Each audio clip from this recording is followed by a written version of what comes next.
Welcome, everybody, friends, folks, foes, and fellow pirate mateys, to this week's installment of World Pirate Radio News, show segment number 73. Got a great show lined up for you this go round. A whole lot of news to cover, as is so typically the case, of course. It's been yet again another busy news cycle, as the expression goes. We've got Reverend Jim helping out with co-production duties here, laying low at the moment, along with a special guest, return guest actually, who we will be turning our sights to in just a few short minutes, right after we manage to address a little bit of our in-house network announcements and the like here. Just a few things we like to have people know about from the get-go, including the fact that a lot of people, well, show times is one of the big things people ask us. When do you go out live to the world? And the simple answer to that is 8 p.m. Pacific Standard Time, 11 out on the East Coast, each and every Tuesday and Friday night. In Asia, Tokyo and Seoul time zones, that is Wednesday and Saturday, 12 p.m. noon. We're coming up to daylight savings time here in just a few short weeks, so that will be for us here in Asia. That'll be a 1 p.m. start. Nothing changes back in the West, so people out in America, Canada, USA, and the like don't have too much to worry about as far as time issues are concerned. If you want to support us, as always, like, comment, subscribe, and share. Been getting a few more subscriptions over on YouTube, which is great to see. BitChute, of course, and DLIVE. That's where all three really is fine by us. If you can follow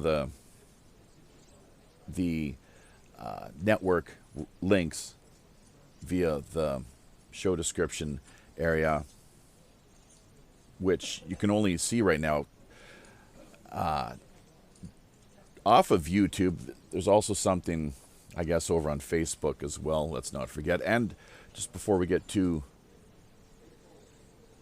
much further along the way, carried away, that to remind people, we are using the Restream technology so that we do manage to hit and access, reach not only YouTube, but also DLive and Facebook all at the same time. So that's really great. If we get a few more donations coming in, we'll be able to spread our wings a little further and reach an even larger audience using that technology. If you'd like to help us out with actual donations, speaking of those sort of things, that you can do so not only by the standard old liking, commenting, subscribing, sharing approach, but also patreon.com, subscribestar.com. Always like to see support coming our way via those outlets. PayPal donations, pirate1radio@protonmail.com is our email address, and mines.com, of which this past week Arrrrrrrr and the good Reverend here, who is helping us out once again this go round with co-production of the show, Jim Callis, both of them, Arrrrrrrr from out of Bulgaria and Jim Callis. Big shout out to the two of them for sending a little bit of crypto digital love our way, courtesy of mines.com. All right, and just finally, before we turn our sights over to our guest, Daniel Lewis Crumpton, we are well, we should let it be known simply that the views and opinions expressed on behalf of myself, the host, and our show's guests do not necessarily reflect those of either the wider listening audience nor the show's sponsors. Having said that, let's see if we do still have him there. I believe he was waiting patiently in the wings. So, Daniel, if we've got you there, now would be the time you'd want to drop in and make yourself known. Man, that disclaimer's got me nervous, bro.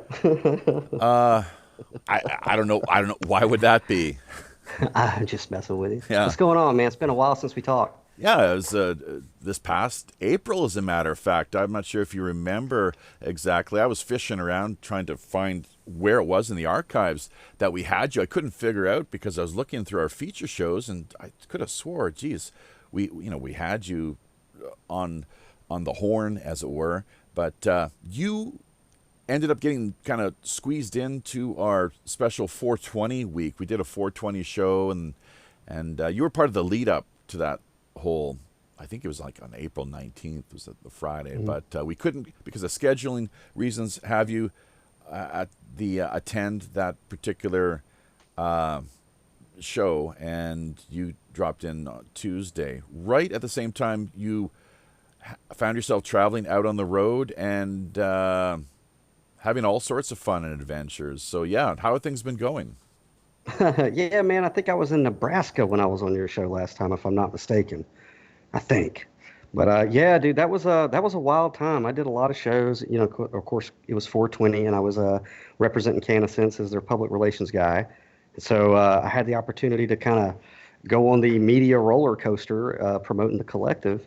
And yeah, happened to do your show, but I'm pretty sure it was like in Nebraska. I was like half out of it, like I don't know what you call jet lag in a van, but that's what I had. It was a good time though. It was very, very interesting time, very educational for me.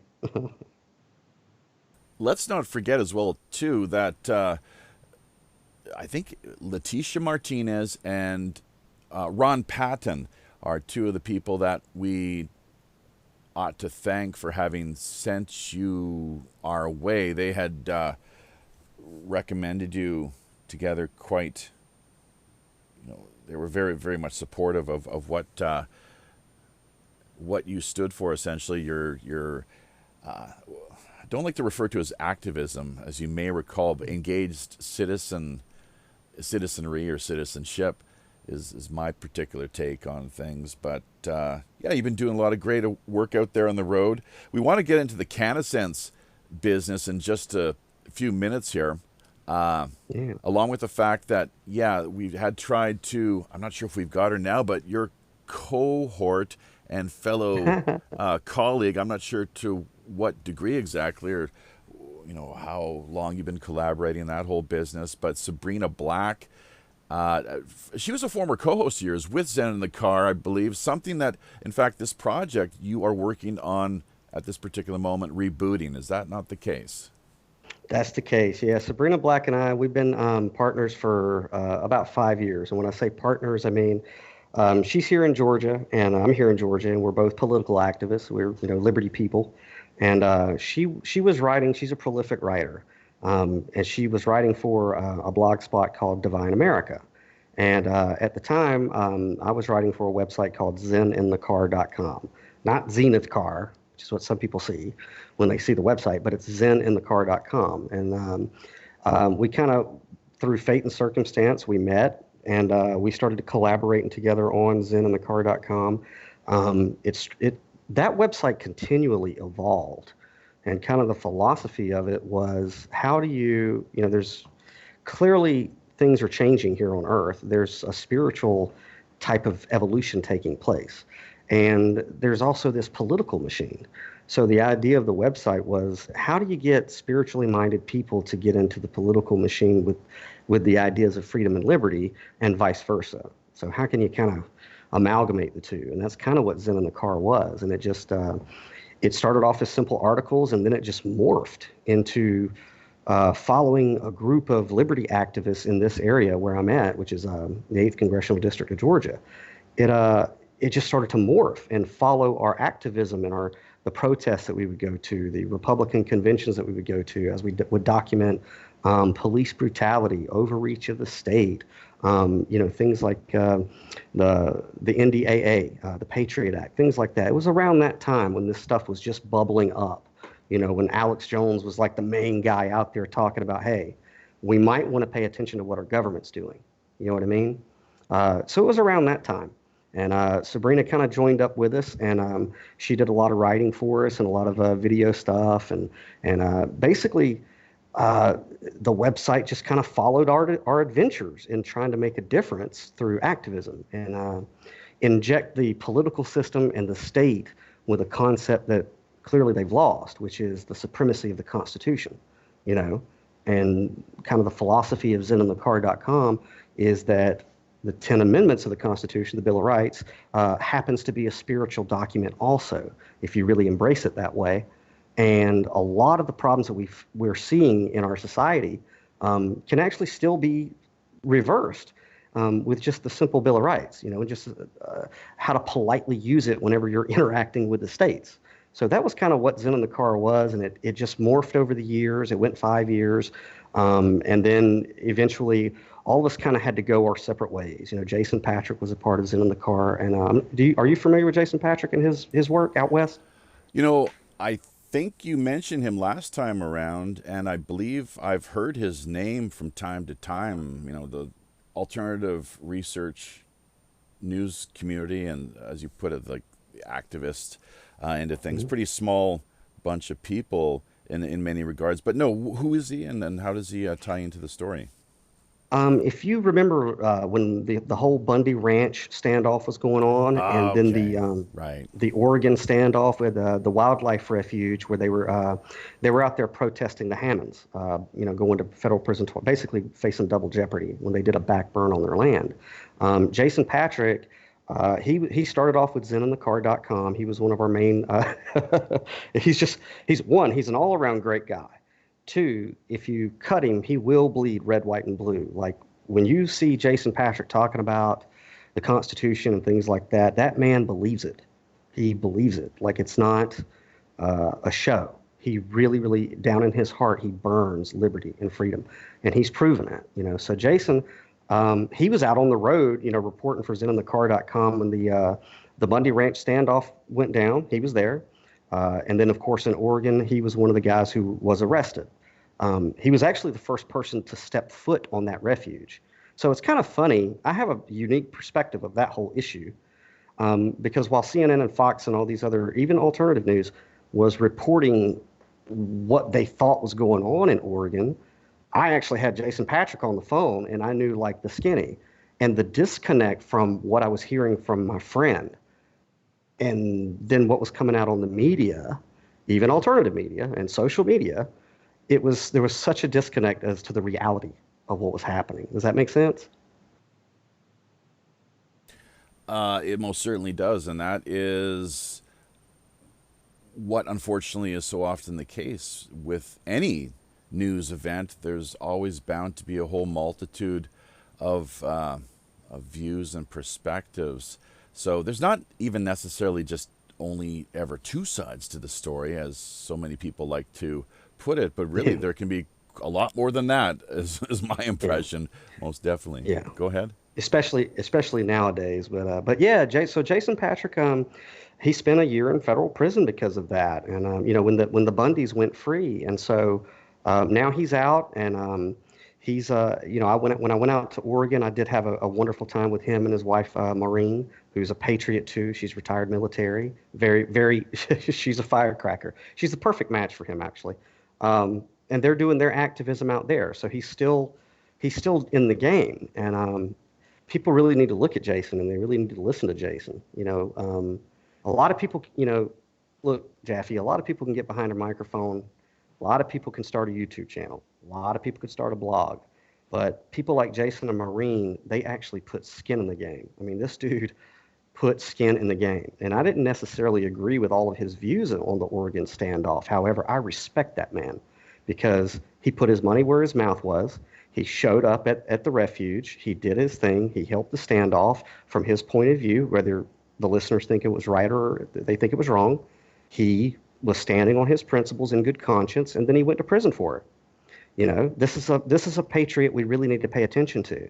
And he's not talking about violence. And he's not talking about, getting your guns and going to Washington.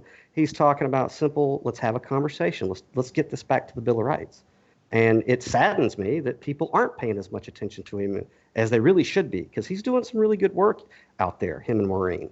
And so we're excited because, he was a part of the original team. And whenever me and Sabrina started stirring the pot of whether or not Zen in the Car should come back, we kind of pitched some graphics to him, and they were just overjoyed. So those guys are going to be coming back to Zen in the Car. And that's just, so the team's coming back together, the original team, but we got a bunch of new writers and new musicians and new talent that's going to be coming to the site. So we're looking at a 2020 relaunch for it. So me and Bree are just brainstorming things. And honestly, she's going to be behind the wheel this time because I do my stuff over at downloadedcontent.com. So she's really going to be spearheading zeninthecar.com. I'm just going to be more of the mechanic and heavily influential there. But we've been thinking here lately of what message we're trying to say, because we had a message before, and then all of us went our separate ways. And you fast forward past 9/11 and Alex Jones, and then everybody's an alternative media personality now. So now we have Baskin Robbins of what is your truth, right? So we've been thinking about, well, what's the message that Zen in the Car really wants to kind of propel? And we're still cooking it, but it's like, one, right now in our society, it looks like we're all suffering from Andy Warhol syndrome. You know what I mean? And this could be a good thing and it could be a bad thing, but it's the last time we were all about the manipulation and overreach of the state. And this time, since both of us have kind of went through a media rigmarole, it's like, but wait a second. There's this other arm, this other tentacle that is reaching into our society for purposes of manipulation and control, and it's the media. And it's even shot off into alternative media even. And everybody's an authority right now. Everybody's got a network, and that's great. It's wonderful. More voices, the better. However, you can see that there could be an issue with listeners hooking their wagon to a particular personality or particular outlet as truth. This could be a problem, And so we're looking at that, and we're looking at, okay, well, maybe there's some stuff going on there we need to address. And, we intend to keep it the way it used to be, which is, we don't have any sacred cows that can't be slaughtered. We're not trying to build a church. We're not an authority. We just want to look at the lighter side of some things and maybe open some eyes on some things. Maybe people have a better enriched life and make them laugh, most importantly, because that's the thing. So that's kind of where we're going with it, and we're excited about it. And we got a bunch of new writers coming on board, which I'm really excited about. We got John Michael Warner coming on. He's kind of like my protege, this guy. He can write some stuff. So we're excited about it, man. We're excited about it. But we're looking at 2020 for that one. We are speaking this week to, as our first hour guest, Daniel Lewis Crumpton. Since his professional debut in 2012, Daniel has written extensively in the areas of philosophy, spirituality, alternative history, and politics. Known for his iconoclastic style, he's previously appeared on Ground Zero with Clyde Lewis, Lighting the Void with Joe Rupi, The Ocelli Effect, The Vinnie Eastwood Show, and Coast to Coast AM with George Norrie. He can most easily be found at downloadedcontent.com. A couple other websites. I don't think we actually added them to this week's show description. Cannasense.com, and Then Came the Flood. Now, what is this business exactly then with Cannasense? I'm not too clear. I some of the listeners who've been following us here in the lead up to things definitely want to get a better sense of what's going on. And I think it's pretty safe to say that reason I heard there was some controversy in the mix, or controversy in the works, or that I'm not sure what the issue is exactly, but we heard this first from a guy named V, who you might know something about. I'm not sure to what degree your relations can be traced back exactly, but what exactly is going on, and why does V seem to have such a problem with your relations in regard to Cannasense? And just to let you know, I guess you could say full disclosure, he will be joining us here next week to have his say heard as well too. But go ahead. Now is your chance to jump in there and just kind of clear the air, as it were. Okay. Yeah, this is all I know, Jaffe, is I was up late into the wee hours one night doing my work, and somebody from Facebook messaged me, and they were like, oh, we're so sorry. And I'm like, oh, what are you sorry about? And they're like, that you're not in Cannasense anymore. And I was like, it's the first I'm hearing of this. And then they sent me a link to your show, I guess. And so evidently somebody went on your show and said that I was no longer in Cannasense anymore. Is that accurate? Yeah. V is the guy from the Red Pill Hardcore show. He's also, I think he's carried by the Radio Liberty, the Beacon Radio Liberty Network. And you've never heard of V? His Anthony Thomas, I'm not sure where he stands on the whole issue, but that is his brother, as I understand it. And I really don't know, other than the fact that he came on the show and he seemed to be of the understanding that you had been dropped by the board of directorates, I guess is the right way of phrasing things. You no longer had anything to do with Cannasense. Okay, make sure I got this straight. The letter V went on your show and said that I was no longer a part of Cannasense. Is that accurate? Is this like the letter V brought to you by... Yeah, because here's what we did, is that there was a picture of you in the slideshow, and I guess that's why he reacted to it, and I think it had something. I don't know why it found its way into the mix exactly, but you have no idea who this V character is exactly then, is that right? So V goes on your show and says I'm no longer a part of... Is it like Hugo Weaving, or is this a person? Is this a letter? No, he's a host. He actually has, he lives in Poland, and he has his own show with Radio Liberty, the Beacon Radio Liberty Network, I think is the way of phrasing it. Yeah, I got an internet connection too. Here's what I know, Jaffe. For one thing, the work that I do for Cannasense and service of Cannasense that I've been doing for quite a few years now, the day before your show, I was doing it, and I've been doing it every day after that message came to me about your show. So, we got a toll-free number, and it's 1-833-633-4208. And if you hit extension 663, guess who's going to answer that line? It's going to be me. Well, and encourage V to call in, I guess, if he really wants to. But he will be joining us here next week to have his say. And for us, it's just, we're here to offer a platform for people to have their voices heard, their versions of the events, whatever the story is. And this is your chance. So, yeah. Yeah, well, no, it's like this. I mean, Cannasense is, for one thing, Cannasense is it's a mutual benefit.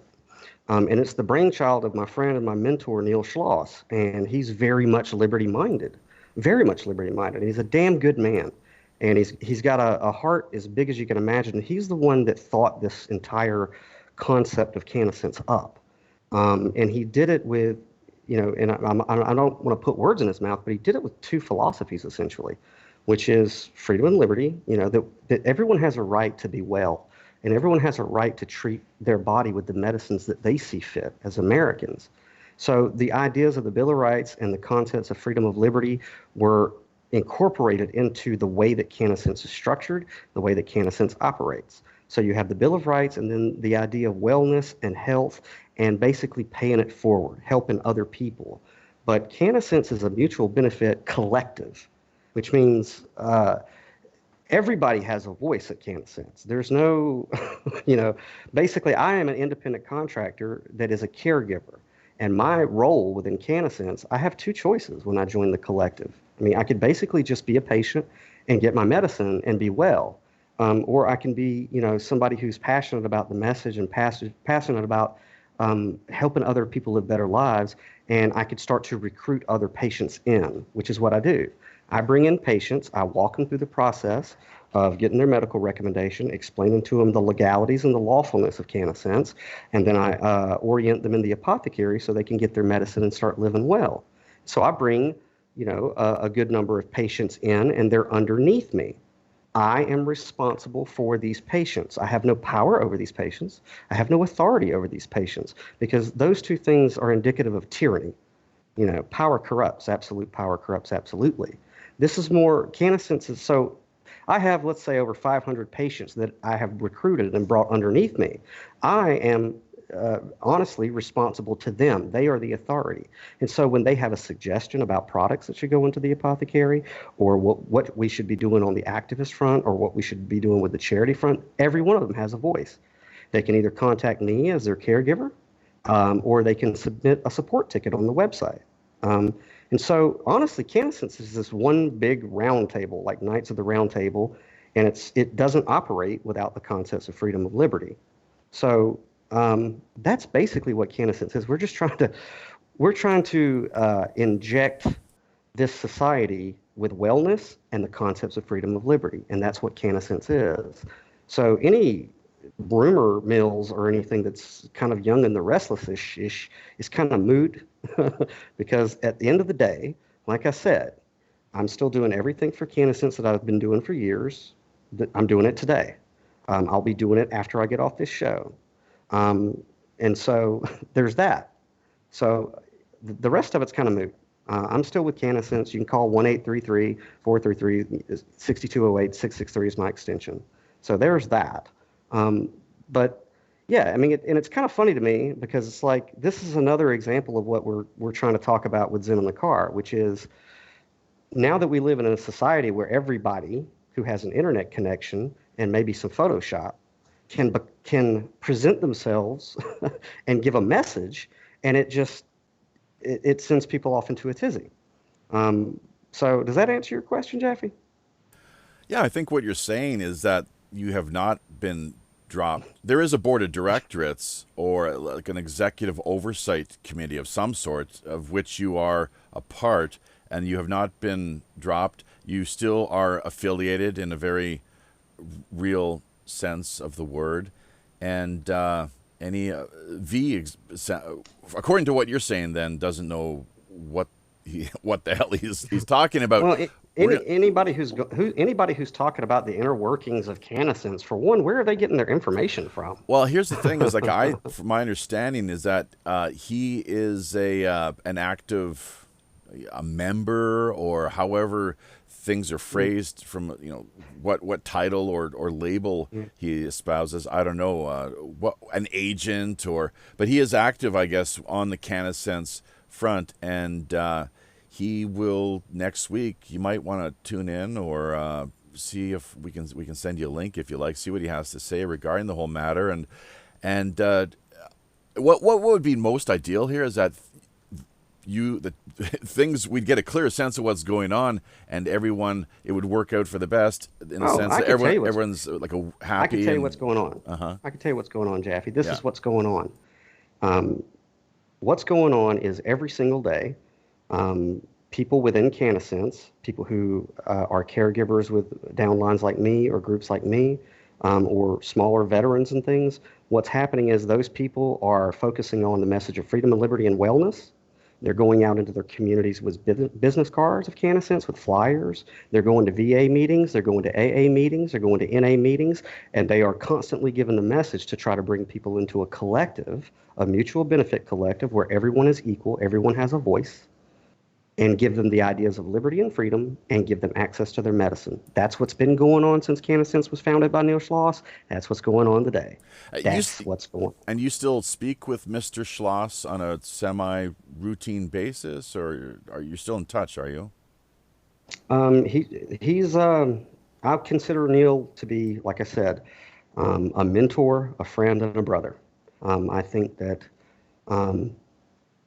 There, Jaffe, I'm getting older, so these gray hairs in my chinny chin chin say, but uh, there are a few men in this world. I could probably count them on one hand. That if you really were to cut them open, and find nobility, um, honor, good intention, not a perfect human being, but somebody who at their core has these qualities and that actually makes them make their decisions in life. I think Neil Schloss is probably right up there. I respect that man. That man has put a lot of things on the line. He's put a lot of thought into this, heart into this. And as a friend, as a brother, as a mentor, somebody who, is kind of like a guardian angel, I speak to him. Yeah, I mean, he's a good man, and I'm honored to know him. I really am. I'm honored to know, Dave DePuma, who's he's also going to be joining us in the car with some stuff. But Dave DePuma's worked with Cannasense for a long time as an independent guy, and he's got a heart of gold, you know. And like I said, um, it's cool to have your faith restored in people, that you can watch them even when they don't think that you're watching them, and they just do noble stuff, honorable stuff, without no expectation of fanfare, no expectation of applause, And so that's why I have been and always will be passionate about Cannasense and what it's doing, is because I know that it's that seed came from good ground. You know what I mean? So. Yeah, straight out of the Bible, and there's a couple things that remind me of the Bible there. What you said, as far as our good works should not be something that we trumpet and make a huge spectacle of, that we should go about doing these things quietly. One of the reasons why, I'm not sure if you heard of or are familiar with the Operation Secret Santa annual extravaganza that we produce here via Pirate Radio Podcasts and the wider WPRPN.com network, but it's that sort of deal where it's secret for a reason. Secondly, well, you don't have to be secret; it's totally up to you. But secondly, Genesis 1, even as the green herb have I given you all things as meat. Yeah. So definitely. Yeah, me and Reverend Jim were having a good conversation before we went on the air. I'd like to finish that one night we could probably show you all up in the Bible where it's at. Well, both of us are recovering Baptists. Oh, I'm sure. You'd have a great opportunity you'll be able to talk to him at some future point here, I'm sure. And we might even bring him in at the tail end of things here and to do exactly that. So, so let's see. Basically, is Neil aware of the controversy then, these allegations? Because, it seems, I'd like to find out, something doesn't quite add up here. The picture is, it is a head scratcher, and I am literally scratching my head right now, trying to. It's the internet age, man. So these are I could go on Facebook right now and post a meme of like a kitten with an AK-47 or an AR-15, and 30 people will be like, "He posted that because of me," and then other people will be like, "He's posted that because of me." I mean, it's yeah. I guess we sure live in a hall of mirrors. Yeah. What now? So what you're saying, though, I suppose, really, is that he's spreading, he's rumor mongering, just spreading totally baseless claims that it's of no substance whatsoever. And I presume, and correct me if I'm wrong, but that's not to put words in your mouth, but that's kind of where you're coming at things from here. I mean, anybody can go on the internet and say anything. And what I know is that I'm still bringing patients into Cannasense and still doing everything I did for Cannasense a year ago. Right. What does Neil have to say regarding this whole matter? I wouldn't presume to speak for Neil. You haven't. It hasn't been brought up. The two of you have not discussed the matter. Yeah. I wouldn't presume to speak for Neil. I mean, he'd be happy to come on your show, I'm sure, but I'm not going to speak for Neil. Right. Yeah. Well, we definitely are quite fascinated. That's not really the right word, but committed, I think, is what I should be saying here, to the whole pro-hemp, pro-marijuana, end prohibition now cause. And especially myself being located here in South Korea, it's a major ethical issue, and a religious and spiritual one too. That, as I quoted there earlier from the Bible, you good luck finding hardly a single Christian on the entire peninsula who's aware of that. There'd be a few, I'd imagine, but they're really the silent minority, or just the 1% for sure. Very small number who would be familiar with that quote from Genesis. So my big issue with the whole what's we've been seeing take place under Prohibition is the number of people who have been suffering in their sicknesses and dying needlessly, all because of corporate pharmaceutical greed. Really, that's just, it's an outrage. And I've been calling for a while now, not that anyone's listening necessarily, but I imagine there's a few people out there who might see things in a similar light, but truth and reconciliation hearings at the highest levels, I think would be great to see. As far as the war, full disclosure, transparency, the war on some drugs is really what it is. People need to get that straight too, because we just all too often parrot. We use these same talking points, catchphrases that the powers that be hand to us, and then we think that we don't realize that it's government mind control is what that goes back to, of course, when you don't stop to think, well, wait, maybe it's not the war on terror. Maybe war is terror. So let's just, put the brakes on that. Or maybe not the war on drugs, it's the war on some drugs. And it just goes on and on and on. You find just countless examples out there where the language has been weaponized. So anyways, it's unfortunate to hear what the situation is. And it'll be interesting to see what V has to say for himself. You both actually, I find, are lightning rod type characters, and I think you kind of don't have a problem with that at all, do you? Can you unbox that for me? What does that mean exactly? Well, no, you're iconoclastic. That's one of the ways of describing you. You kind of thumb your nose at the establishment powers that be, and in support of freedom, liberty, you name it, essentially. But it's you're very libertarian, of course, right? And very iconoclastic. And in your writings, it says right in your biographical description, which we actually kind of we reworked a little bit. But yeah, iconoclastic is definitely, is that not a term or a word that you're familiar with? And I think, okay, when you say lightning rod, I think... Look at Cracker. I was researching it earlier. This Cracker character, his whole gang. And hey, I was going to ask you about Evolution to Revolution, a great video series there. I really got a kick out of that, and I encourage anyone who hasn't seen it to drop by there and check it out. It was quite entertaining. But I would like to hear your thoughts regarding Cracker and that whole drama. So that was quite something. That's lightning rod material, dude. Come on. I'm glad you liked it. A lot of people think that's just hilarious. That was, if you go, now it's the downloaded content TV channel. We're probably going to switch it back to Zen in the Car. We'll see. But yeah, a few years ago, we did a video series, as a team, called Revolution is Evolutions Part 1, 2, and 3. And it basically, the gist of it was, I had written an article, because I'm a Gandhi type guy. I believe in peaceful resistance. I believe in a peaceful revolution.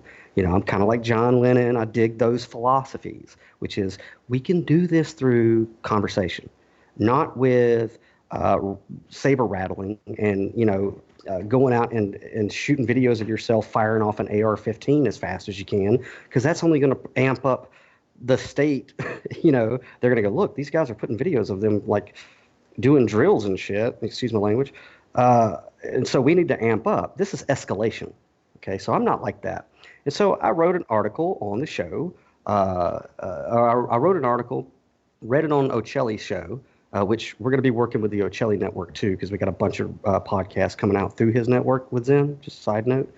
But I went on Ocelli's show, and I had used this team of radio show hosts or whatever they were, personalities from some quote network, which means somebody has an internet connection, and some Photoshop.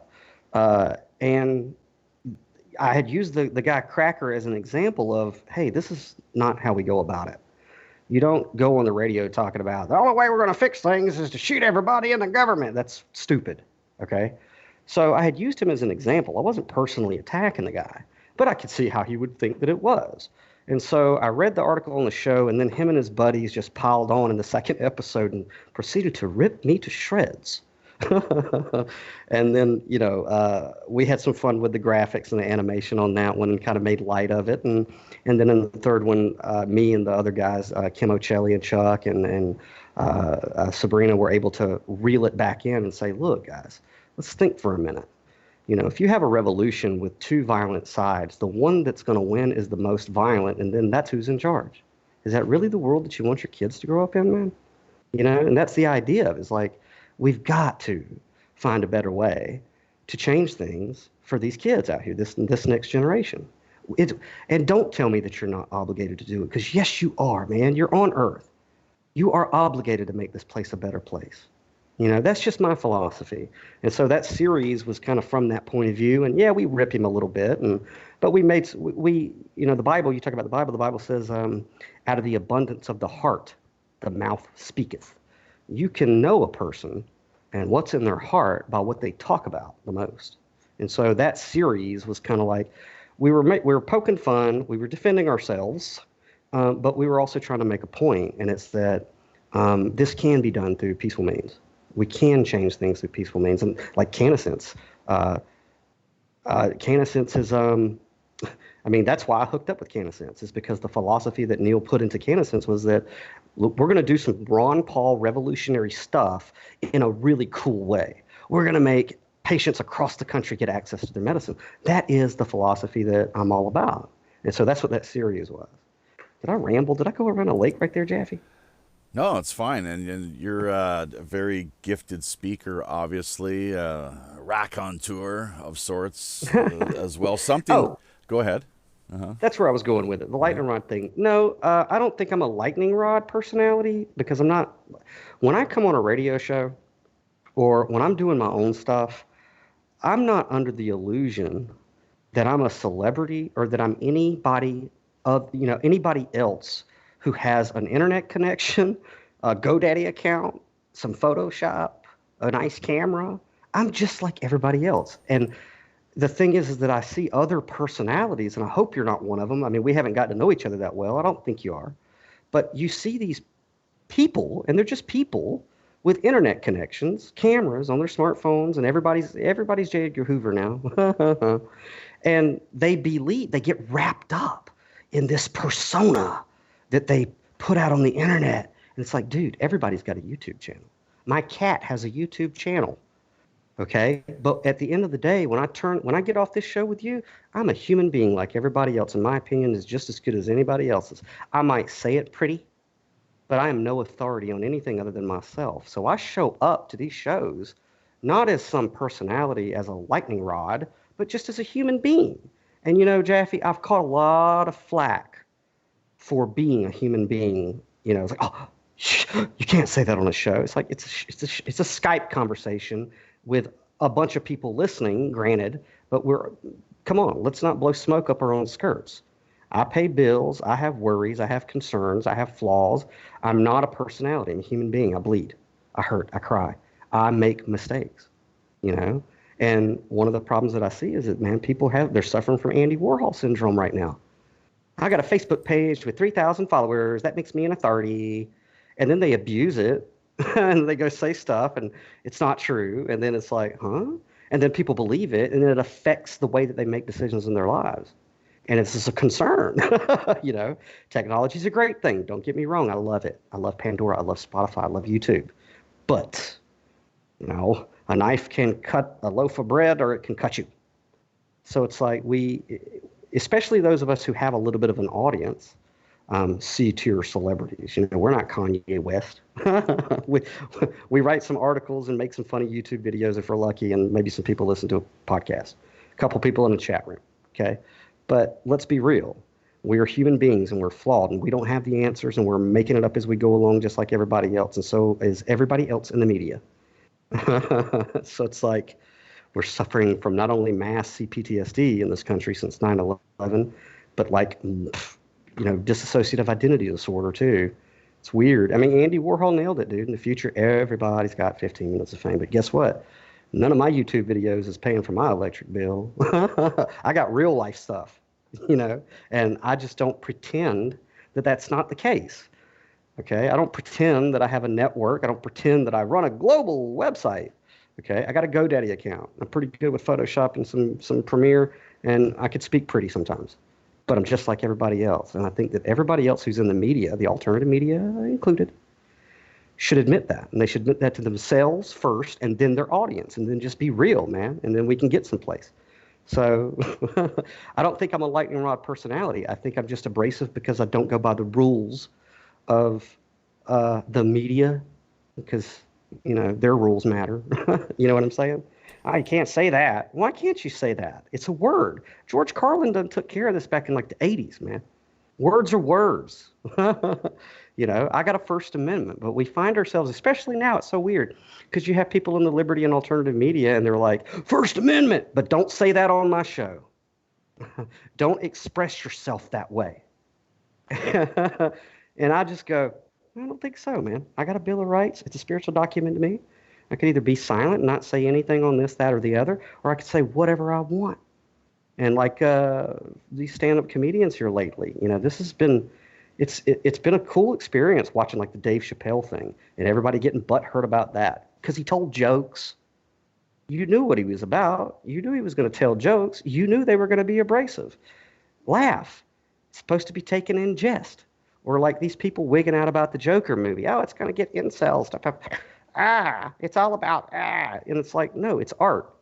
Go to a movie, eat you some popcorn, think about how, just either be entertained or think about how it applies to you. But don't make it some political issue because let's face it. So we're all, because everybody has Andy Warhol syndrome and now everybody has an outlet, we're getting pulled in so many different ways of moral relativism. And it's just insane. Insane.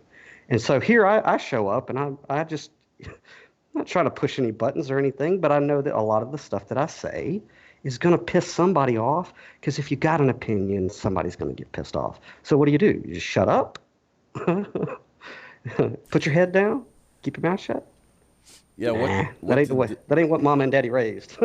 What did Aristotle say? The only way for anyone to escape blame is to do nothing, to say nothing, and to be nothing. So essentially, damned if you do, damned if you don't. You hit on a couple of key points there. We want to give a shout out to our listening audience. Of course, we are multi-streaming here via Facebook, DLIVE, and YouTube as well.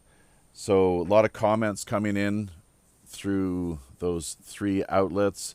And I'm going to give a shout out here to Sword Point 9, Joey Boomer, Reverend Jim, and let's see who else we got here. If I could, well, this DLive is a bit of an issue sometimes, I tell you, with the scrolling into things, but well, we'll just take a pass on that for now, I guess. We did have actually Sue Droback, who she says she likes everything we're saying, but she had to go, unfortunately. So we got about 20 people altogether between the three different outlets there. And then, of course, there's always a lot more who listen in after the fact once we get our raw feed content uploaded to BitChute.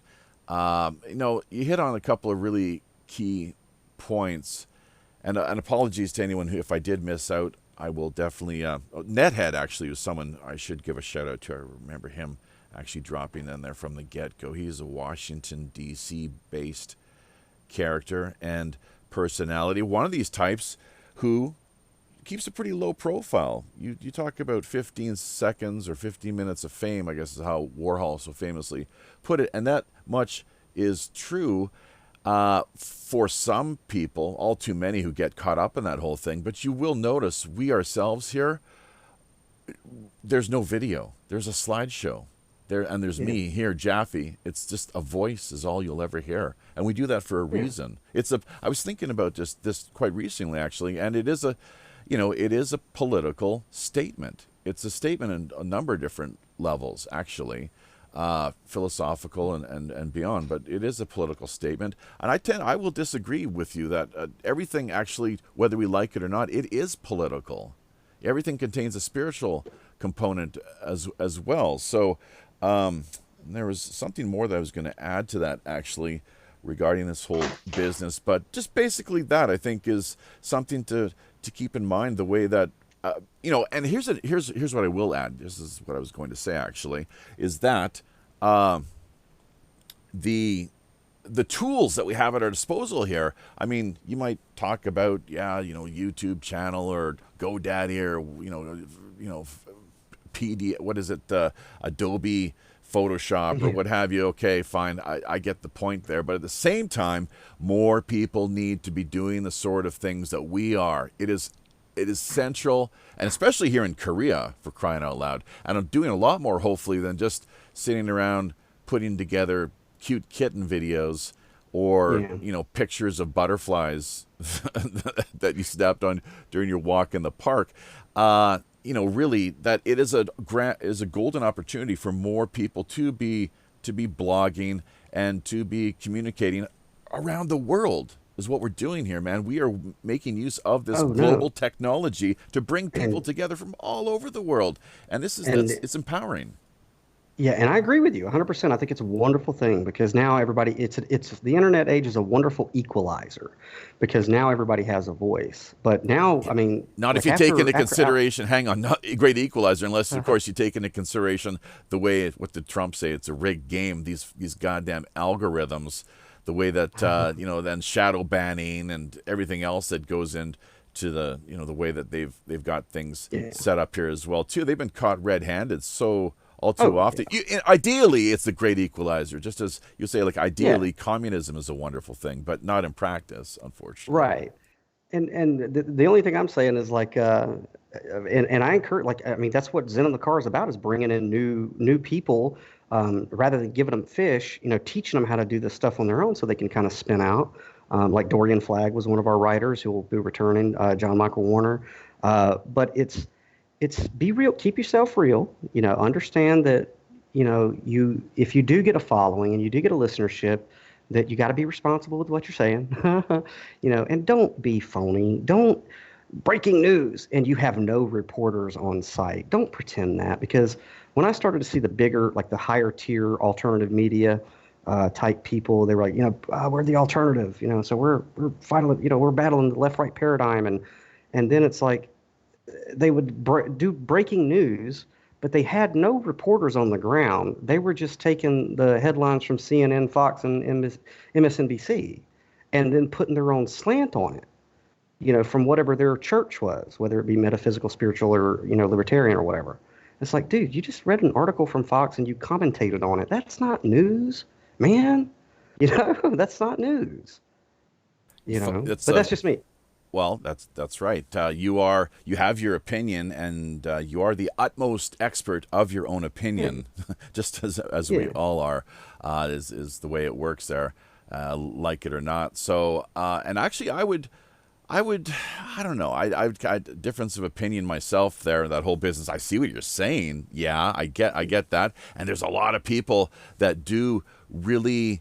They're working on trying to make a buck and produce a little bit of income from that whole way of doing things. I'm not sure of the technical terminology exactly. They're kind of like, essentially, they're harvesting or pruning the news, and it's like acting, as you say, they're just surfing the web and taking in. It's kind of like what we do here, essentially, partly. But there's others that go out on. You see their faces on video, and they sit there, and I think there's a lot of value to that, though, to some regard, in some respects, and you can see the flip side as well too. But commentary and editorializing, I guess, is what it comes down to. Presumably, because there is often opinions and a bit of spin to things. But anyways, we're getting, I think, little.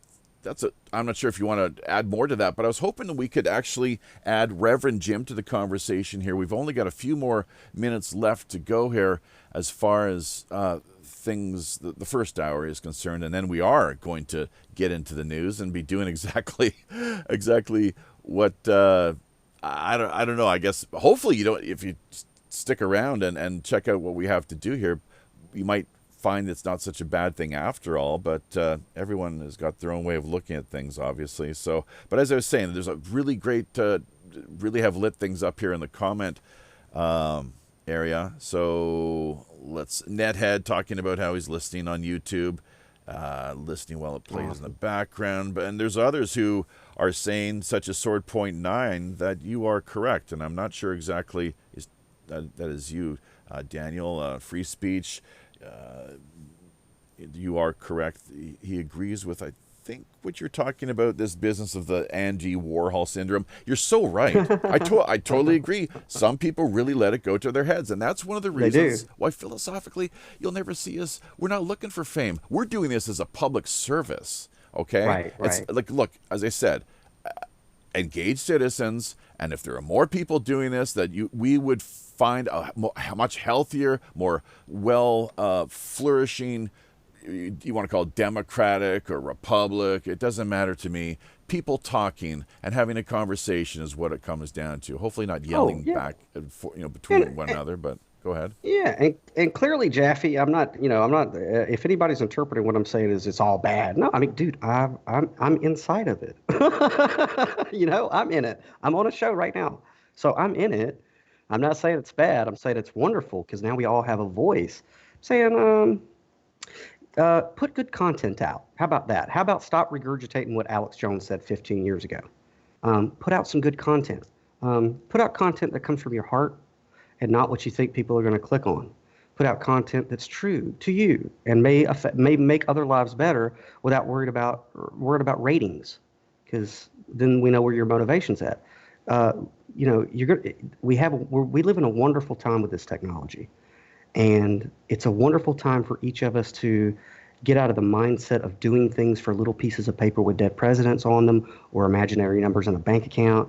And we utilize this technology to do what we're here to do, which is go inside your heart, go inside your soul, ask yourself, what am I here for? What is my mission on this planet, this video game we call life? And then do that. Use the technology for that. Be entertaining, make people laugh, make people think, but don't use it, and this is something, I think I gave you one of the graphics. Like if I ever have anybody who sends me screenshots of private messages they've had with other people, like from that moment on, I'm in total writer mode with that person. And nothing I say probably has any validity from that point on, because if they'll do it to them, they'll do it to you. And I got news for people. When you take screenshots and stuff like that in our J. Edgar Hoover Society and you blast people on Facebook and stuff, that says nothing about them, but it says everything about you, everything. And people should take note. And so, there's the abuse of this technology, but there is a wonderful opportunity for us to elevate one another. Competition doesn't mean beating each other apart. Competition used to mean rub it up against each other in a type of a frictional way to elevate both parties. That's competition. It's not about killing the other guy. It's like, guys, all of us have smartphones. All of us have Twitter, Instagram, Facebook, YouTube. We all have the ability to get a pretty big audience if we got good content. Don't use it to just destroy other people or start Young and the Restless, Bold and the Beautiful storylines that nobody cares about and that are quite frankly a waste of time. You know what I'm saying? Let's like for example with Cannasense. The mission of Cannasense is to reach out to people who are in need, who are suffering, who are in pain. That's the mission, man. Anything else associated with Cannasense, I'm not concerned about talking about. If you want to talk about Cannasense, the question that I have for you is, how many patients have you brought in? How many have you educated about the concepts of freedom and liberty? That's where the conversation begins with Cannasense, and that's where it ends with Cannasense. And so, and that's why it's disconcerting to me that evidently I'm not a part of Cannasense anymore, because what is that doing? Is that propelling the message of Cannasense by saying that? No, it's detracting from the message. It's detracting from the mission. This is not a good thing. This is a bad thing. There's someone right now dying of end-stage COPD. There's someone out there with a gun to their head with CPTSD that needs medicine. What do you have to say about advancing that? If it's any other thing, I'm not really concerned about it. And people should note people who do that and go, this is not a source that cares about other human beings at a core level. This is high school stuff, and it's irrelevant because I'm grown, because I pay my own bills. You know what I'm saying? So this is the potential of abuse for our technology. But I agree with you that it is also a wonderful outlet for us to reach out to each other, build families, connect people who otherwise wouldn't be connected, and to put spotlights where they need to go. Let's use it responsibly. You know, I'm not a lightning rod. I'm a human being. I'm flesh and blood, and I care about other human beings, and I'm not perfect. So I think I almost got caught up in Andy Warhol syndrome, but the big man upstairs snatched me out of it real quick, and I just hope he does before other people get caught up in it, man. We're living in I believe we're living at a stage of our species evolution where we really can steer this thing to extreme directions. We can either go extremely to the bad, and we all know that, but man, we have an opportunity here where we can really swing things to the extreme good, and I'm that guy. Like that's the kind of guy I am. Let's get things moving where we help other people, pay it forward, and be responsible with the outlets that we do have, and just think about how you can enhance a life rather than detract from a life. That's all. That's me. If that's attracting lightning, I apologize, but it shouldn't. Should be common sense amongst all of us now. By no means as much of a lightning rod as Alex Jones, of course, a prototypical, the attractor of controversy, and really, somebody who there's a really strongly opposing views are held when it comes to what he represents and the sort of message, the content that he shares with the world. But anyways, that aside, and whatever people's views are of him, yes, by no means to that level or degree. We all happen to be actually potential. Is that Daniel? Is that you typing furiously? That ain't me, man. You forgot. I am not touching keys. Oh, that's not you. That's Reverend Jim. He forgot to mute himself. Then I guess, did he? So you were talking about. Sorry, I bumped it off of mute. Sorry okay. about that. All right. Yeah, not a problem. How dare you? Yeah, we hit some. That was so unprofessional. You broke the fourth wall. That's okay. No, it's just caught it, and there we go. We're beyond that now and moving along. So look. You guys are actually at computers like us? Yeah. Hey, listen. So you almost got caught up in the Andy Warhol syndrome. We gotta duck on out of here, and we're gonna actually launch into the news end of things just in a few minutes here. But that really kind of caught my ear. What exactly did you mean by that statement that you almost got caught up in the Andy Warhol syndrome or scenario? Doing like a media blitz thing. I mean, there's always the temptation, like the ring from Lord of the Rings. There's always a temptation whenever you're in a position where your voice can affect a lot of people by what you say. There's that, maybe I could use this for personal, that temptation's there. And whenever you're in any position of authority within a company or companies or whatever, that temptation will come up, and so I think everybody has to face it. I think everybody does. No matter how pure you are, pure your intentions are, you will face the ring of power. And hopefully, and pray to God that each and every person hearing my voice has the inner fortitude to let the ring go and go, it's really not about me. I had this title or this role or this cross to bear for a certain amount of time, but don't convince yourself it was about you. If it's for the benefit of others. So yeah, I went through the experience and had my whole, moment. And thankfully, like I said, the theme of loyalty and friendship has been surrounding me lately, and I've been surrounding myself with people who are loyal and who are true friends, and have wingmen. that can call you out whenever you start to step towards the darkness, because you will, and that's okay. That's okay. Step towards the darkness, be tempted, but be noble, and you'll be all right. So I had that moment. I think we all do. I think we all do.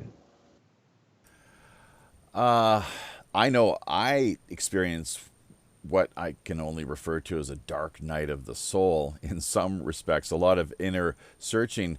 You're referring earlier to how it is that, what is it called? The intruder syndrome, I think, is partly how some people refer to it, or the imposter syndrome. Just in launching things, starting things up, there's actually two of us that were, I had been under the impression that I'd be working with a partner, and then he abandoned ship. He had, I guess, some personal issues that he had to work on as far as I'm not sure, relationships and maybe some addiction issues potentially. I never really got too clear on things, but yeah. So we all go through that, and it did for me. There was a time there where I was asking myself, what the hell am I even doing this for? Like, Right. and really the only answer that I've managed to come up with is that it's where I'm supposed to be right now. People like it or not. Here's, here I am helping to steer things along. And we got the likes of Reverend Jim, as you say, serving in the wingman capacity. And you need those kind of good people. Everyone, in fact, that's out there, really all the regulars, Kaiser, Schuff, Sword Point 9, Joey Boomer, and a Nethead. Don't really know too much about him personally, but he does seem to be quite supportive and definitely not a major troll by any means. So, but anyone who does support us, that we, as you've, I'm sure, noticed yourself, Daniel, you grow to love and appreciate them, and really, as you get to know, a little more familiar with their life story and where they're coming from exactly, that this is, as I say, it's an integral means of better producing, forming these, if only virtual communities, although there is a more substantive, real component and dimension to things as well, because there are people, they are out there, each and every one of you, in the real world. So Right. but we are at the end of what we had. Well, typically it's an hour-long conversation here that we have on Tuesday nights before, as I said, we transition to the news, second and third hours. At Friday, it's a little different story. We have a 90-minute allotment there with a potential rogues gallery 1 hour after show. Reverend Jim, let's give you a chance just to jump in there and what are your thoughts? Just kind of surmising and your sense of the conversation here this go round. Anything that really you think that we missed out on as far as the comments were concerned, or anything that you would like to add that you think perhaps would help to further complement the exchange that we've put together here over the past 60 minutes or so? Well, first off, I'd like to say that this is an excellent guest this week. It's very enjoyable. About our 15 minutes of fame online, I had a fairly big following on Twitter. I started in 2014 when I was making a write-in run for Congress. I was up to over 2,000 legitimate followers, and they took my account away. I take myself seriously because of things that I try to point out and wake people up to online, like the attack on the USS Liberty, the corruption of our government. They're serious matters. So I take myself seriously that way. But if I reach anybody, that's what I enjoy. If I don't reach anybody, I'm still going to do it. I don't care. You can hate me, you can like me. The people who really know me and know my heart know that deep down I'm a good guy. Can I be rough on the outside? I shouldn't say too much on here, and I can't say any names, but I mistreated a group of women for the last 5 years, verbally, online, like you wouldn't freaking believe, and I'm ashamed of it. But I did it, and all I can do now is try to make amends for it as best I can. that you cannot take back spoken words. Once that comes off your tongue, it's out there. And I tell you what, your words can hurt more than a fist. Other than that, it was a excellent show. Yeah, I just threw a wrench in the whole thing with that. But, I'm good at that. Oh man, thanks, man. I appreciate you saying that. And dude, I'd like to come back on and just have a chat with you about our Baptist recovery groups. It would be my pleasure. I find to be equally as interesting, and I love that laugh of yours, man. That just fucking kills me. Thanks, man. There was my F-bomb. Yeah, I didn't hear anything. I guess he dropped one, did he? But each and every week, we got lucky. We've got. I don't think I have to this point either. But yeah, one complimentary. I still got one. I got one saved up, right? Yeah, I don't know if you can save it up for the next time you visit us. You'll have two, so keep that in mind. Okay. You can bank it for the future. All right, let me bank that one. I got two next time, dude. Two. So they're gonna be great. Hey, Daniel. Thank you Yes, so much once again. It is going to be interesting to see what V has to say regarding this whole matter. But whatever the case may be, best of luck with Zen in the car. The superhero V is like the superhero. Is that what that is? I think he kind of styles himself partly in line with and based on the V for Vendetta character, if I'm not mistaken. Can you introduce me as Batman next time I come on?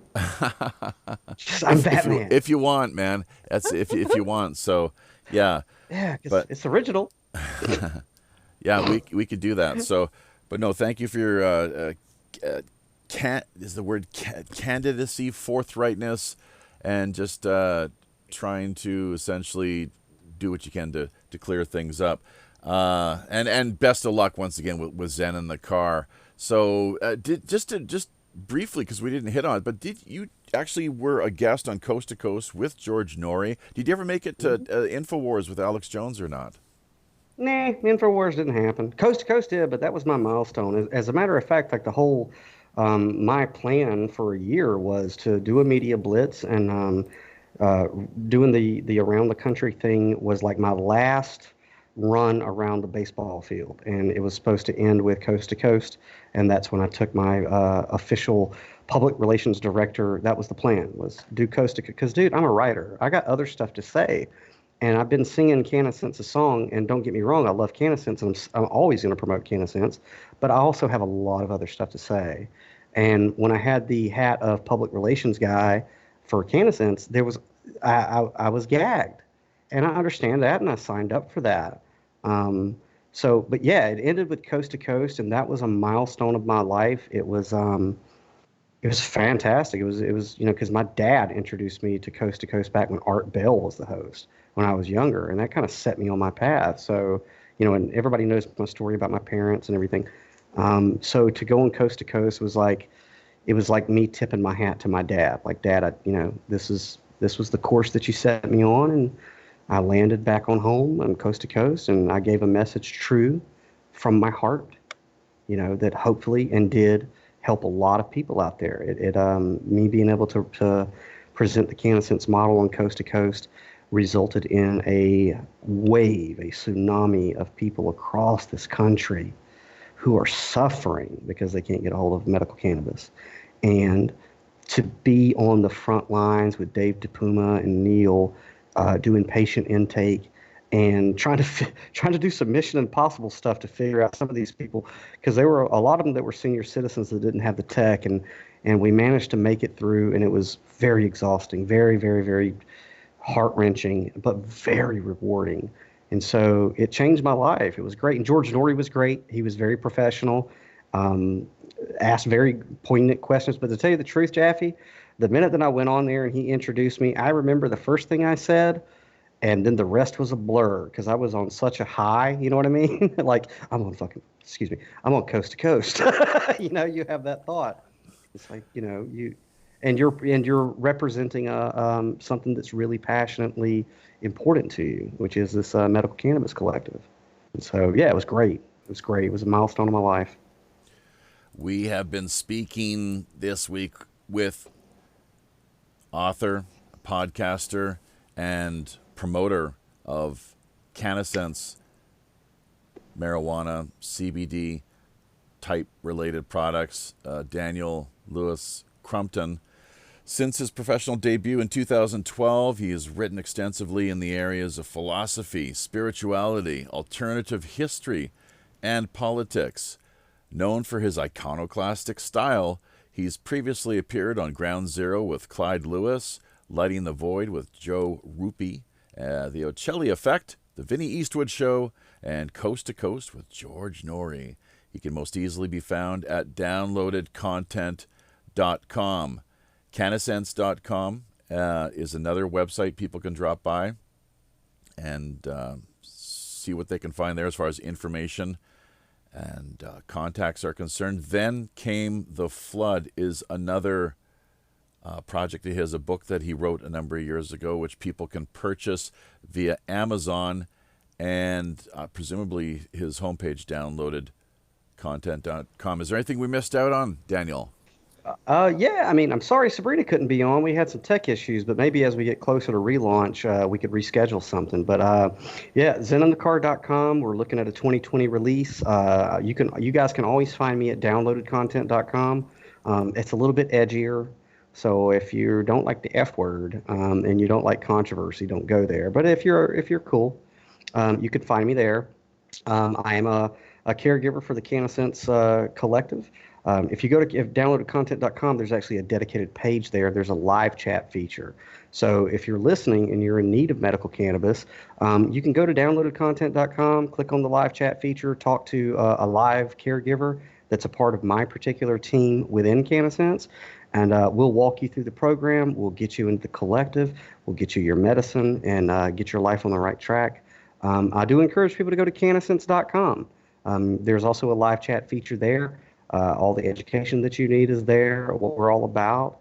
And, it's a good thing. Even if you don't need medical cannabis, somebody does. And we make it easy. We make it discreet. We make it lawfully protected. It's a good mission. And it's one big Knights of the Round Table. So whenever a caregiver comes into Cannasense, like I said, the only authority over that caregiver is the patients that they're responsible for.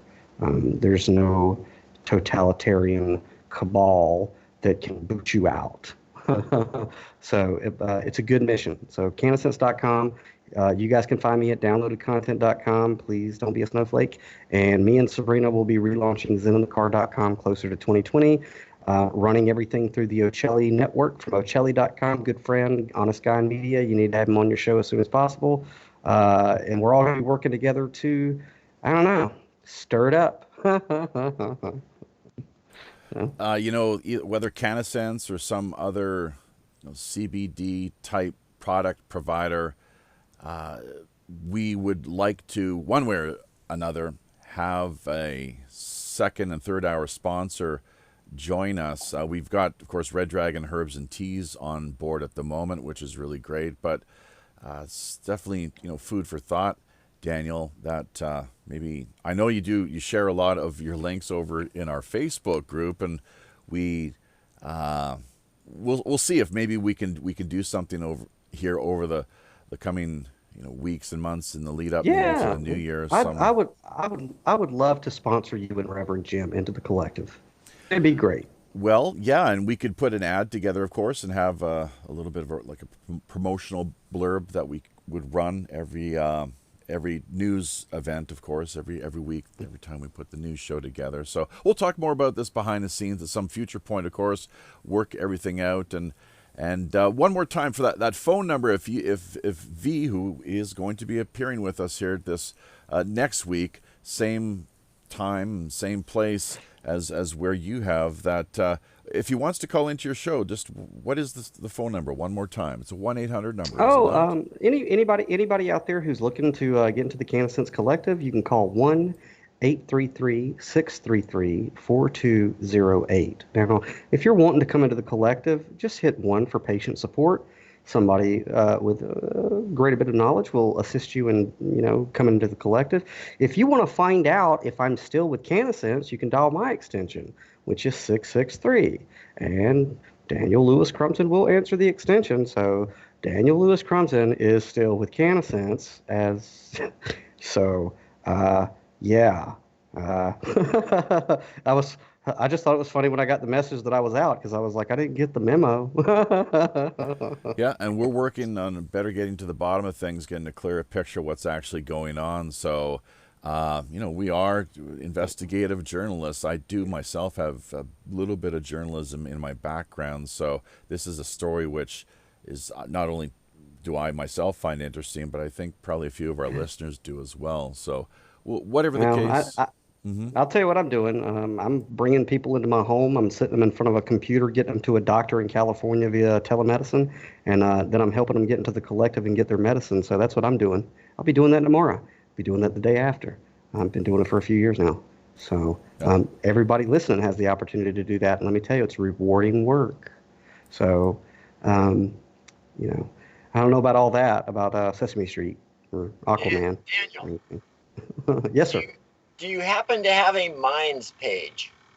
I do not. I have no idea what that is. Good question. Yeah, thank you for asking, Jim. Minds.com. Maybe you shoot him your referral link, Jim, if you can dig that up. We'll do this behind the scenes. We've got to transition now to our promo spot that we have here for Red Dragon Herbs and Teas, and then kick off the second and third hour of news because, of course, as always, I've got to get my ass off to work, and we don't want to burn up too much you got time. a job, see? Fourth wall.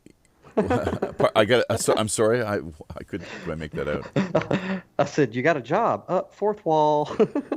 Okay. What does that mean exactly? Fourth wall. I don't get it. I'm sorry. It's right over my head. Oh, the fourth wall. Whenever I refer to people with Andy Warhol syndrome, it's like, you're breaking the fourth wall. It's like, like I have a huge website that's global. Everybody's website's global. Yeah. Well, that's right. No, that's exactly right. I have a TV show. You have a YouTube channel. My cat's got a YouTube channel. Well, that's one reason we don't refer to what we do here as radio, because it's not. We're live streaming over the interwebs, and it's not a podcast either, unless you look at the way that we archive, upload the raw feed to BitChute, and how that all kind of washes out. Just it sits there. Yeah, so it's like, that's what I mean by breaking the fourth wall. It's like, you're not in a studio. Me and you both know that. We're like in our living rooms. Well, you know what I mean? We are building a network, though. There is no doubt about that. So, and everyone, whether you have a web show streaming via the internet or not, everyone has a network. So, I mean, unless it's just the networks. There's people have small networks and people have larger networks. It all just really depends. Yeah, but Jaffe, okay, here's the reality of the situation. I have an internet connection. I got a computer. I got a headset and a mic. Okay, so hey man, Jaffe, you want to come on my show? That's one way of presenting it. Or another way is like, Mr. Writer, I am with the ZenandTheCard.com network. I have a global audience, which is one guy in Peru, a guy in Alaska, and a guy down in South Africa that watch my videos. Would you like to come on my global network with the potential reach of billions of people? You know what I'm saying? It's the way that you present it. It's like, I've got an internet connection. Do you want to talk over Skype? Maybe some people will listen. You know what I mean? Let's keep it real. Yeah, there's those two ways of looking at it, and then everything between, of course. So yeah. But thanks for having me on, man. I know we're going long. I appreciate it. And Reverend Jim, I really do want to have that conversation with you because it was going somewhere. Yeah, you guys will definitely have to hook up. Sure. Yeah. So and then do check out minds.com. Jim hopefully will shoot you his referral link, and you can take things from there. But you'll probably have you back here at some point if you decide to join us. There were about 20 people altogether, once again, spread out across the 3 different platforms who were joining us live. And you can go back and check out the comments if you so desire, and work things that way. But it's all really up to you, of course. Potential Cannasense members, I really have no idea. It's all kind of. You- Depends all of you, what's- all of you listening to this show in chat, go to downloadedcontent.com, click on the live chat button, ask for assistance. We will assimilate you into our collective There of we medical go. cannabis users. That's the way of doing it. So thank you once again. It's Thank you. I had a good time, man. Thanks. okay, Daniel. All the best. Happy sailing. Yep. Happy Halloween, guys. Alrighty. So yeah, we're gonna actually queue up our little promotional spot that we have here in support of Red Dragon Herbs and Teas. We'll return in just a couple minutes with Reverend Jim as our wingman here. Always great to have a co-host on board. In the meantime, check out what we put together here.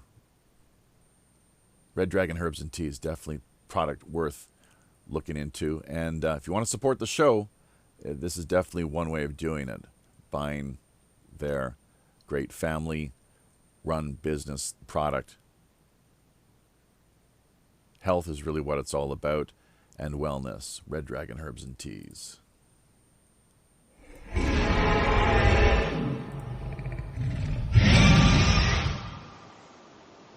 Catering exclusively to the Des Moines, Iowa area and beyond. Red Dragon Herbs and Teas is a small, family-owned business dedicated to the creation of only the finest quality artisan herbal tea blends. Drawing upon many of the world's most richly established customs and traditions, Red Dragon Herbs' mission is about more than just getting their products out to the market.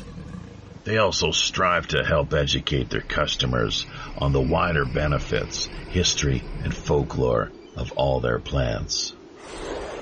Of course, any seasoned pirate knows when they're fixin' to tango with the Kraken, you best be powered up with at least one of the finest select quality premium items freely offered via Red Dragon Herbs and Teas wide inventory.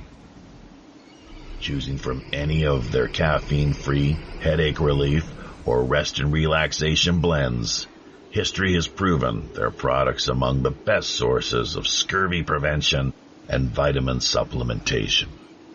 Red Dragon Herbs and Teas, bringing you guaranteed homegrown health relief.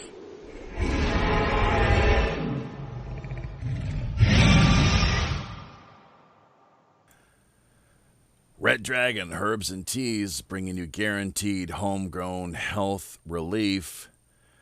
Looks like perhaps we have somebody here actually who is also interested in joining the call. Let's remind our audience as well, too, that with any order over $25 or more, you automatically receive free shipping anywhere around North America. Ryan, all you need to tell him out there in Des Moines, Iowa, 2 words, Pirate Radio, and you will pick up an extra 10% discount on your order. So that's a pretty good deal, if you ask me. And once again, it's a great way to help support not only him and his family-run business, but also our little show here, Pirate Radio Podcasts, flagship to the wider WPRPN.com network. Reverend Jim, we do have you here, it looks like, along with, now we haven't had a chance to do any sort of audio or tech check with him, but James Schuff has dropped by, so that's great to see. James, actually, we'll go to you first here just to see if how things are sounding on your end.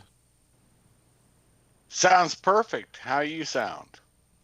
I think I'm sounding okay, so just checking the levels here. I'm hearing it perfect. Yep. Good. You're looking pretty good here. And Reverend Jim, we still have you on board? That is affirmative. All right, that's great, guys. So we'll, you know how the routine goes here, of course. Now, James, if you have a chance, definitely, take a look at the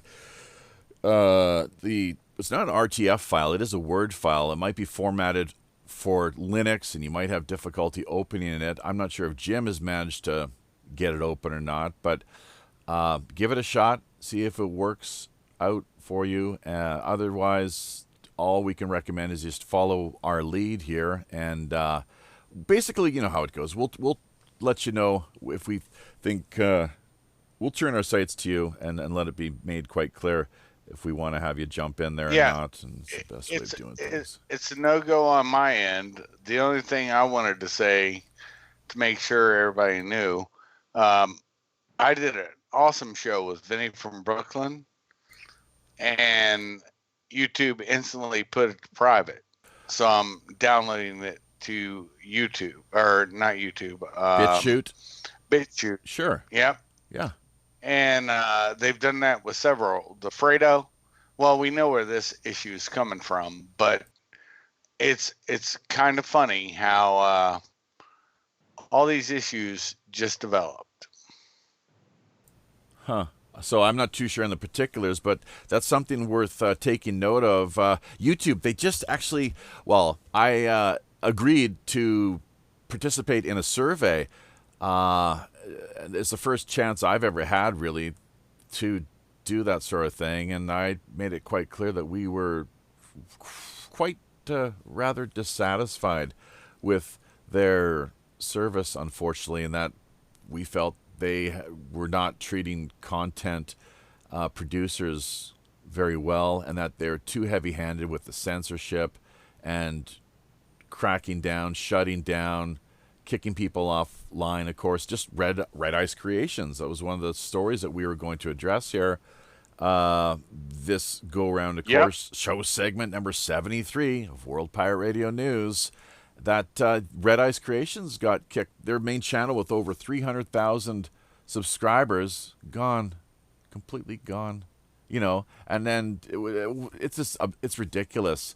How would you say it? Like, that's the Overton window, as it were, like their Overton window, if I'm not mistaken. Is that right, Shuff? In the sense of it's like the boiling frog type Fabian socialism, really, which is intended to act in an incremental manner with the way that they gradually put the squeeze on and make over time, slowly, more and more things verboten.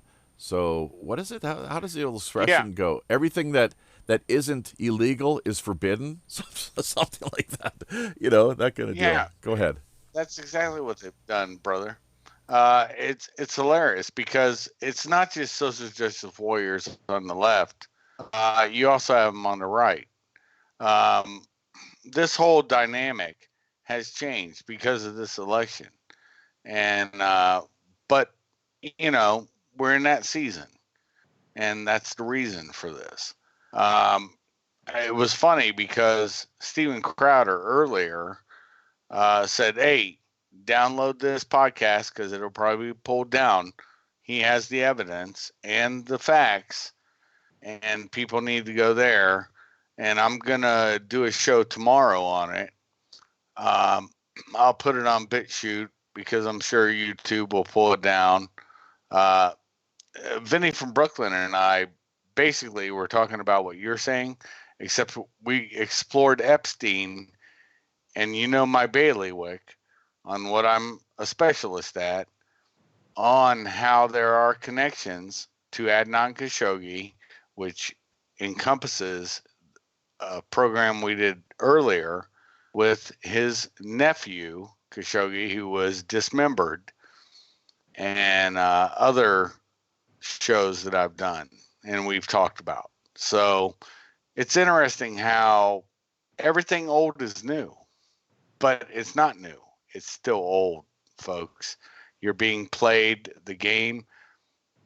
The game's afoot, and have fun with it because it's happening right now. YouTube put your video on private is what you're saying? I don't understand, like, in the sense that they didn't take it completely offline or ban it worldwide, but just set it on private. You sure that wasn't a mistake on your end? No, because here's what happened. Vinny and me had a great show It wasn't even a little over an hour. And I uploaded it, and it was one of them that I was doing a premiere on. And it happened to another one, my Fredo video, where, I said the forbidden word, the names I was called as half, Dago Sicilian. I've been called, he was saying Fredo was a spaghetti nigger. Was is that some what, sort of you, or is yeah, that where spaghetti nigger and spaghetti lasagna nigger? nigger. Yeah. Spaghetti They pulled nigger. that. They pulled that and gave me a community guideline strike. Did they tell you why? And it was, well, no, I didn't need to be told why, because you've had the person on there that was orchestrating this. So excuse me, it's kind of funny. What do you mean? Laugh. What do you mean exactly? Well, Alex, him and his friend. You're saying he's behind you're having that video recently pulled down. Oh yeah. Now, And, but can you prove it's okay. that though? Or? It's okay. Yes. I can. But it's not an issue because it's now in the legal realm, and I'm not bringing up names or anything else. I just said a first name, and do not bring up the other name. But they doxed me, and so now we're in a legal realm. So that's fact. All right, Reverend Jim, I think you were hoping to jump in there as well too, were you? Well, I was gonna say, as far as YouTube goes, when they pull down a channel that has major viewership that was monetized, that proves right there that for a company that's supposed to be for profit, they're not caring about profit. So where are they getting their money, their back from? It's obviously not from what was supposed to be the creators of YouTube content. Well, they're hugely Reverend subsidized. Jim, Reverend Jim, I'm not monetized. They didn't give me a strike. They gave me a community guidelines warning, and it was right after a show that happened. And there was a lot of bullshit drama, but that's what you guys were talking about earlier with the Andy Warhol bullshit. And it is a fact. I like my small channel. I have a very small channel.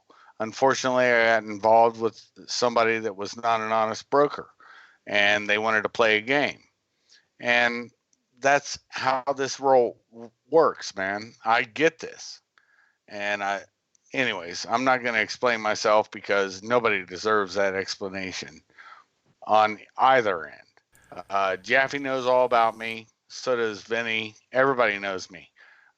You're probably the only one that doesn't, Reverend Jim. But the facts remain.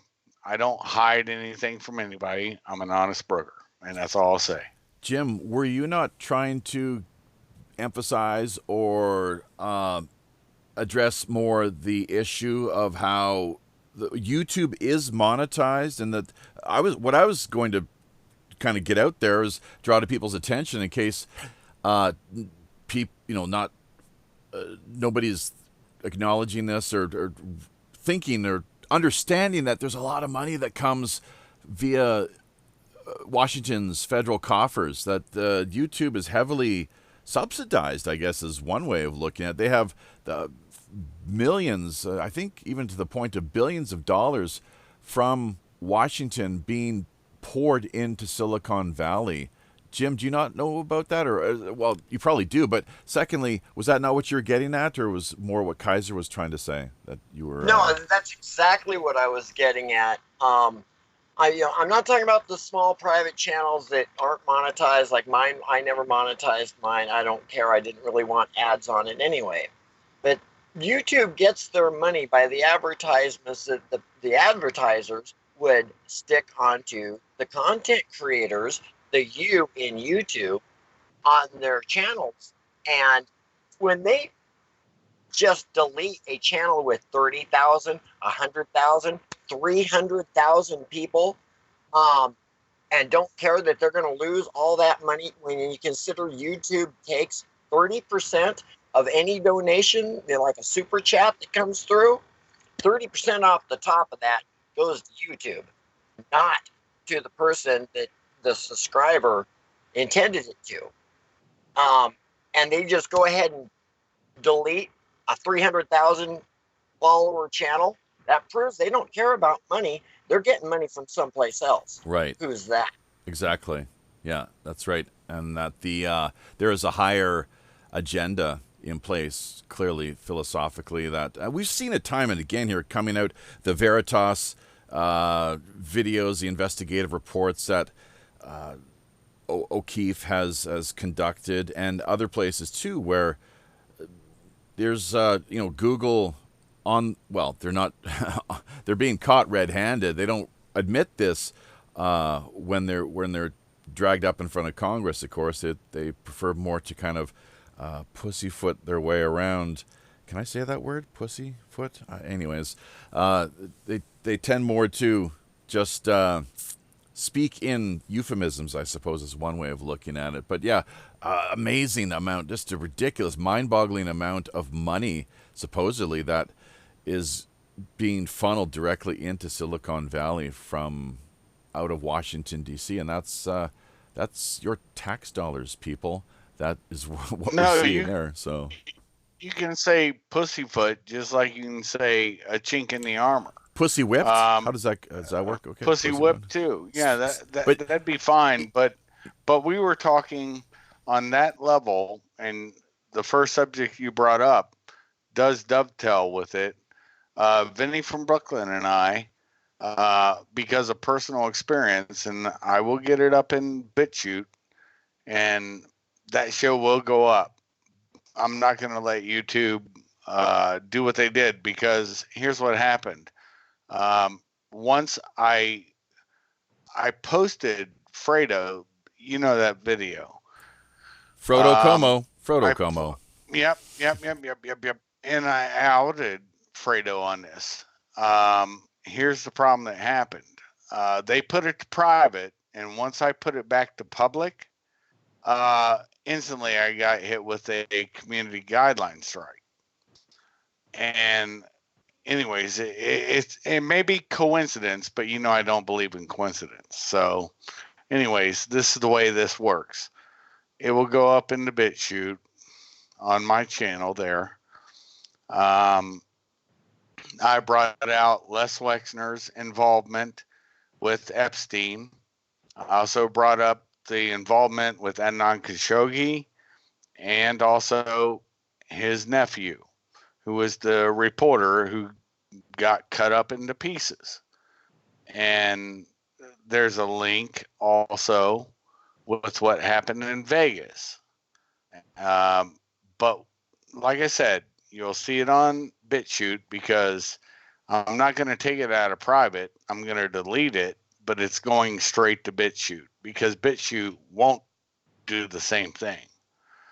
And this is ridiculous, because this is coming from the so-called right that used a leftist Antifa supporter to attack because of things. And you, Vinny, everybody has always known what I do for a living. And somehow that shocked somebody on the right that doesn't realize I'm playing the Kaiser role. Guess what? It was a role. I was doing it to figure out the truth. And I did find a truth that's uncomfortable for them, probably. That those people, they think I support. No, most of them weren't that way. And those people are not there now. So it's just mind-boggling how ignorance, Hey, Jaffe, real quick question. Did I bodyguard Richard Spencer ever? You know me. I told you everything. Geez, I'm not. I know you were down in Charlottesville there, providing some sort of bodyguarding service for somebody. For a podcaster, yeah. Okay, well, it does. The issue there, it does. To me, it's real simple. I look at the way that lawyers operate, and that they will take anybody on as a client. It doesn't matter if they're left wing, right wing, the worst the murderers truth and is, pedophiles, and it doesn't matter. That's their job as lawyers. Same with you as a bodyguard. If you Yes. there's some look. Hey, let me ask you this: Are there not some instances that you've turned down, or some work that you have decided not to take for ethical or moral reasons? Oh yeah, nothing illegal, immoral, and ethical. Right. But it wasn't Richard Spencer. Richard Spencer, here's who I know are this way. Richard Spencer, David Duke, who was not even on the agenda, who showed up, and the guy who organized this shit, Jason Kessler. Guess who they all are? I can tell you exactly where they came from because I know it. And I told the FBI when they stopped by my house. But these morons think they know something and they don't. First off, I yelled at Richard Spencer because he's a moron about something. And I'm not getting into that fact. But I'll tell you, all three of them, I'll tell you when they turned. David Duke first, who I got caught by CNN next to because he was trying to be relevant from the podcaster I was standing next to. And it made it look like, oh, I'm bodyguarding David Duke. No, it wasn't. That piece of shit, Broccoli Man is what I call him. There's a reason for that, and I'll tell you about it another time. But here's the point. He got bounced because when gambling was new on the internet, it wasn't legal. And the feds arrested him for that. That's his thing, and he became co-opted then. Second person, I will tell you this. This is before Richard Spencer because I have to be very clear. When the guy who formed Charlottesville, Jason Kessler, he got arrested during Occupy New York, Occupy Wall Street. He got arrested, and he's been working for the feds. And remember, I was a federal cop too, so I do have this information correct. So, anyways, here's the point. He got co-opted then, and the people who came by my house did not even know these situations. And I told them, and I said, you better understand they're getting paid by the same person. Richard Spencer got arrested in Hungary. He had to go see the legal attaché. He got out before daylight broke. And when he got arrested in Hungary, he had to go see the legal attaché in every embassy. Every embassy. I've worked for State Department. I've worked for DOJ. Here's the funniest part. He saw the FBI. Every legal attaché in every embassy is FBI. So they're all COINTELPRO. This is a fact. And, you know, you want to spread your conspiracy theories? I know what happened. I was there. Mike Steiner, the mayor of Charlottesville, I bodyguarded him in Afghanistan. I bodyguarded him. And he was safe because of me. He was John Edwards' campaign manager. I told him, well, John Edwards, you know, he had this weird gun policy, you know, that I didn't like. So I wasn't going to support him. And he goes, oh, the media, they didn't tell the truth. Well, guess what? We all know the media doesn't tell the truth.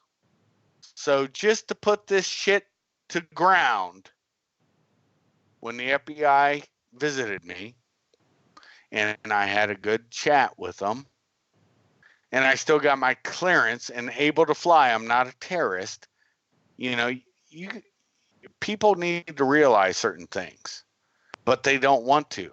They get a little nugget. They think they know. Yeah, Richard Spencer, he's a cunt. So's fucking David Duke. And I'll tell you another motherfucker who is that piece of shit that I talked about that organized this whole thing, Jason Kessler. It was a setup, and it was done by Cass Sunstein. It was done by excuse me, the governor of that state, everybody can look him up and see who it was in Virginia, and then Charlottesville mayor, Mike Steiner. That's the facts. So, folks, listen to people who think they know something, or listen to somebody who does know something. And I was very happy with your guest. I'm very happy with your guest that said, find out the truth yourself. Yeah, that's what we should remain fully committed to at all times, of course. And the word authenticity, I do not believe has come up to this point, but I think that's something that Daniel was going on about, and something that most everyone here probably will concur with. They will agree that it's an ideal that we all should work to cultivate, and just do what we can to keep it real.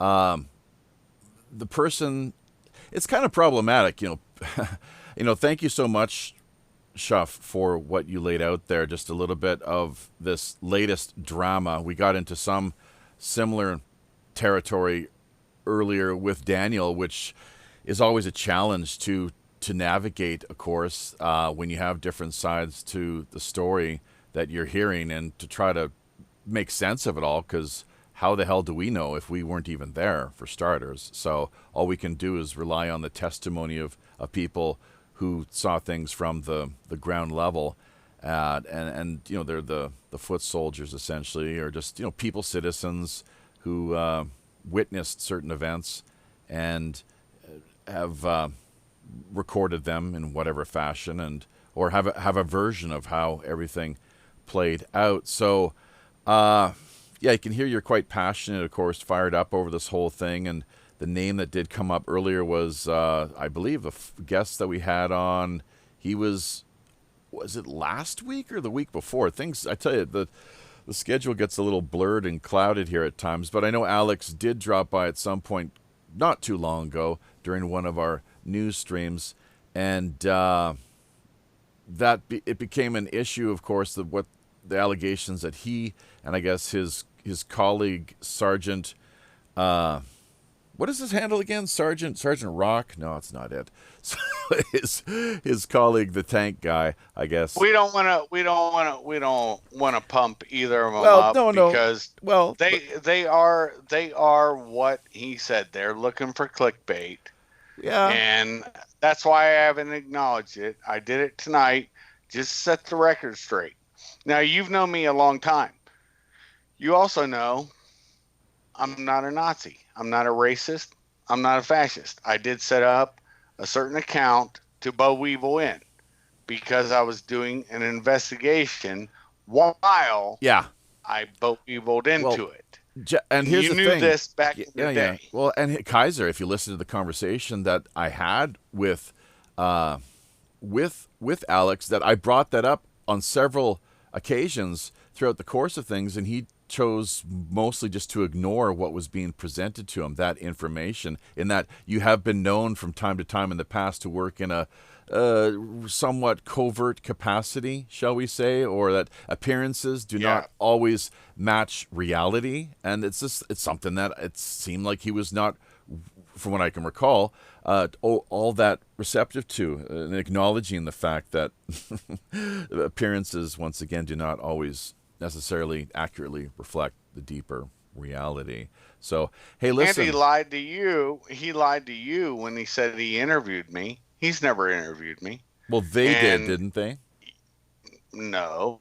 You weren't on I talked to him over. Show? I talked on several of the shows.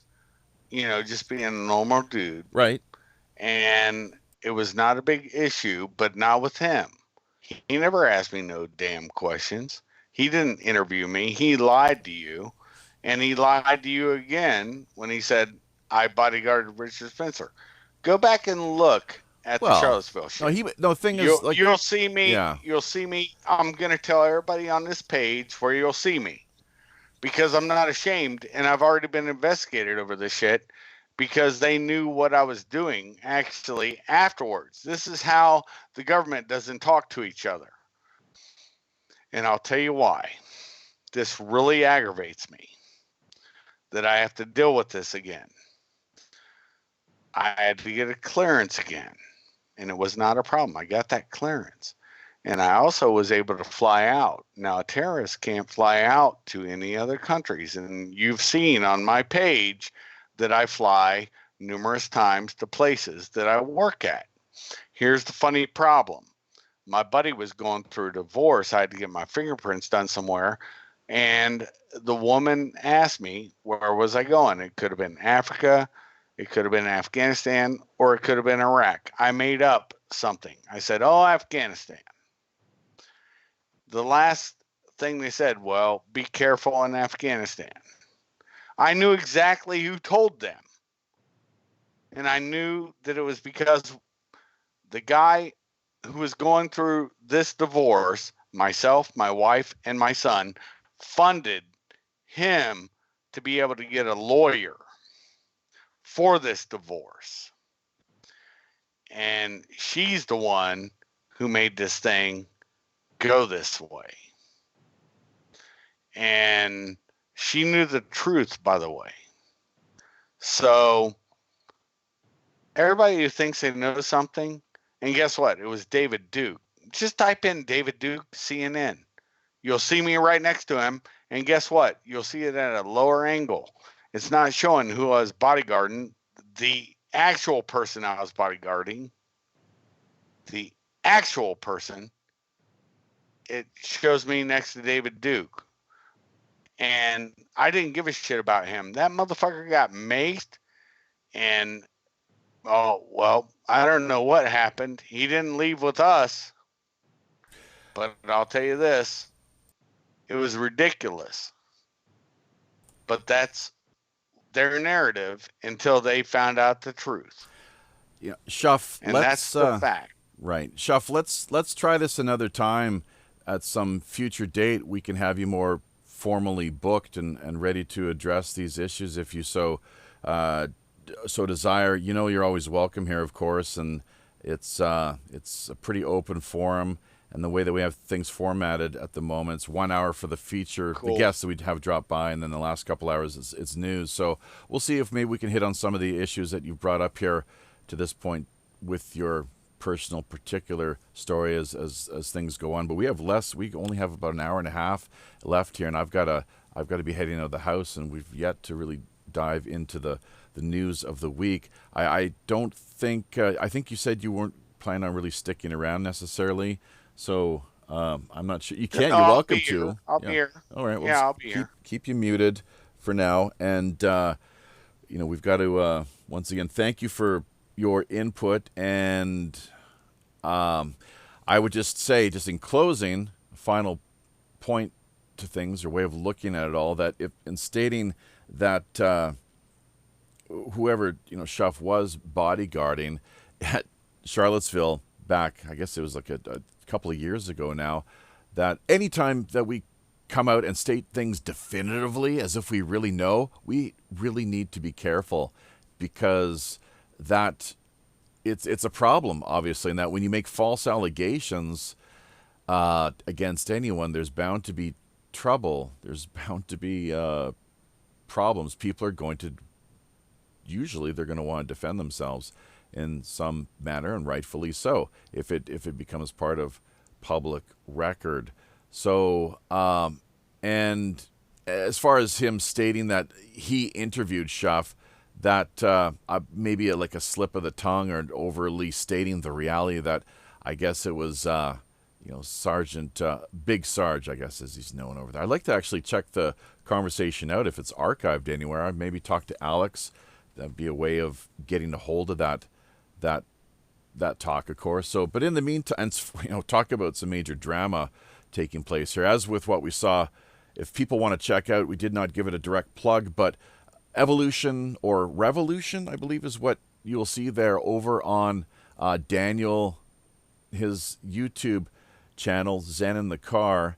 It's a really great little series there where, because, this being the interweb, sometimes People come at you from out of the woodwork. Although he did, I guess he did, in some ways, I guess was using them as an example. This cracker character and his friends ended up dropping by the show and dogpiling on Daniel. So it was quite interesting and entertaining to listen to that. Drama is how Art Bell described it back in the day, and as far as we're concerned, it's really for the people, the public out there, listeners, to decide for themselves what to make of it all. People such as Shuff or Daniel or Alex, anyone out there, you're always welcome, of course, to drop by, visit, plead your case. If there's something that is an ongoing news story or that you feel a wider group of listeners, audience members ought to be hearing about, then it's exactly why we have built this platform and are continuing to evolve over time. Really looking forward to things such as upcoming, we got a double feature bill coming up this next Friday with a pair of, we got one podcast host, of course, and an author as well, too. People will want to drop by the October 2019 schedules where you'll find it there. So just go to the top, the bar, essentially. It's running horizontally across the top. Pull down menu part of your screen and scroll down to the bottom. That's where you'll be able to easily see what we have laid out there with the double feature October 2019. First of all, we're hoping to kick off with author Keith Linder. He's going to be talking about his book, The Bothell Hell House. People might have seen that around on social media to this point a little bit themselves already. We're going to get into things as much as we can with Keith. And then hopefully in the second hour, we'll have Melissa Martell, who is the host of the Secret Door podcast. She is booked to appear, so we're very much looking forward to that as well. All the appropriate links are there and in place, so if people want to follow up on where the conversation might be leading come this Friday, that's the way to do it. And you get your questions ready. Any thoughts or comments regarding not only what the two guests might have to put forward, but also just generally Halloween or Samhain in general. So we're going to now take a look at the news, though, just as far as top stories that have been floating around via the interwebs. Not reported so much on here in Korea, unfortunately. That's one of the reasons I have not watched television in via this location here. And we are, of course, situated. It's a somewhat remote location, just a short distance off of the Korean peninsula. The perfect little pirate hideaway, really. So, pretty happy with that. But as far as the news items are concerned, yes, it's all done via the interwebs.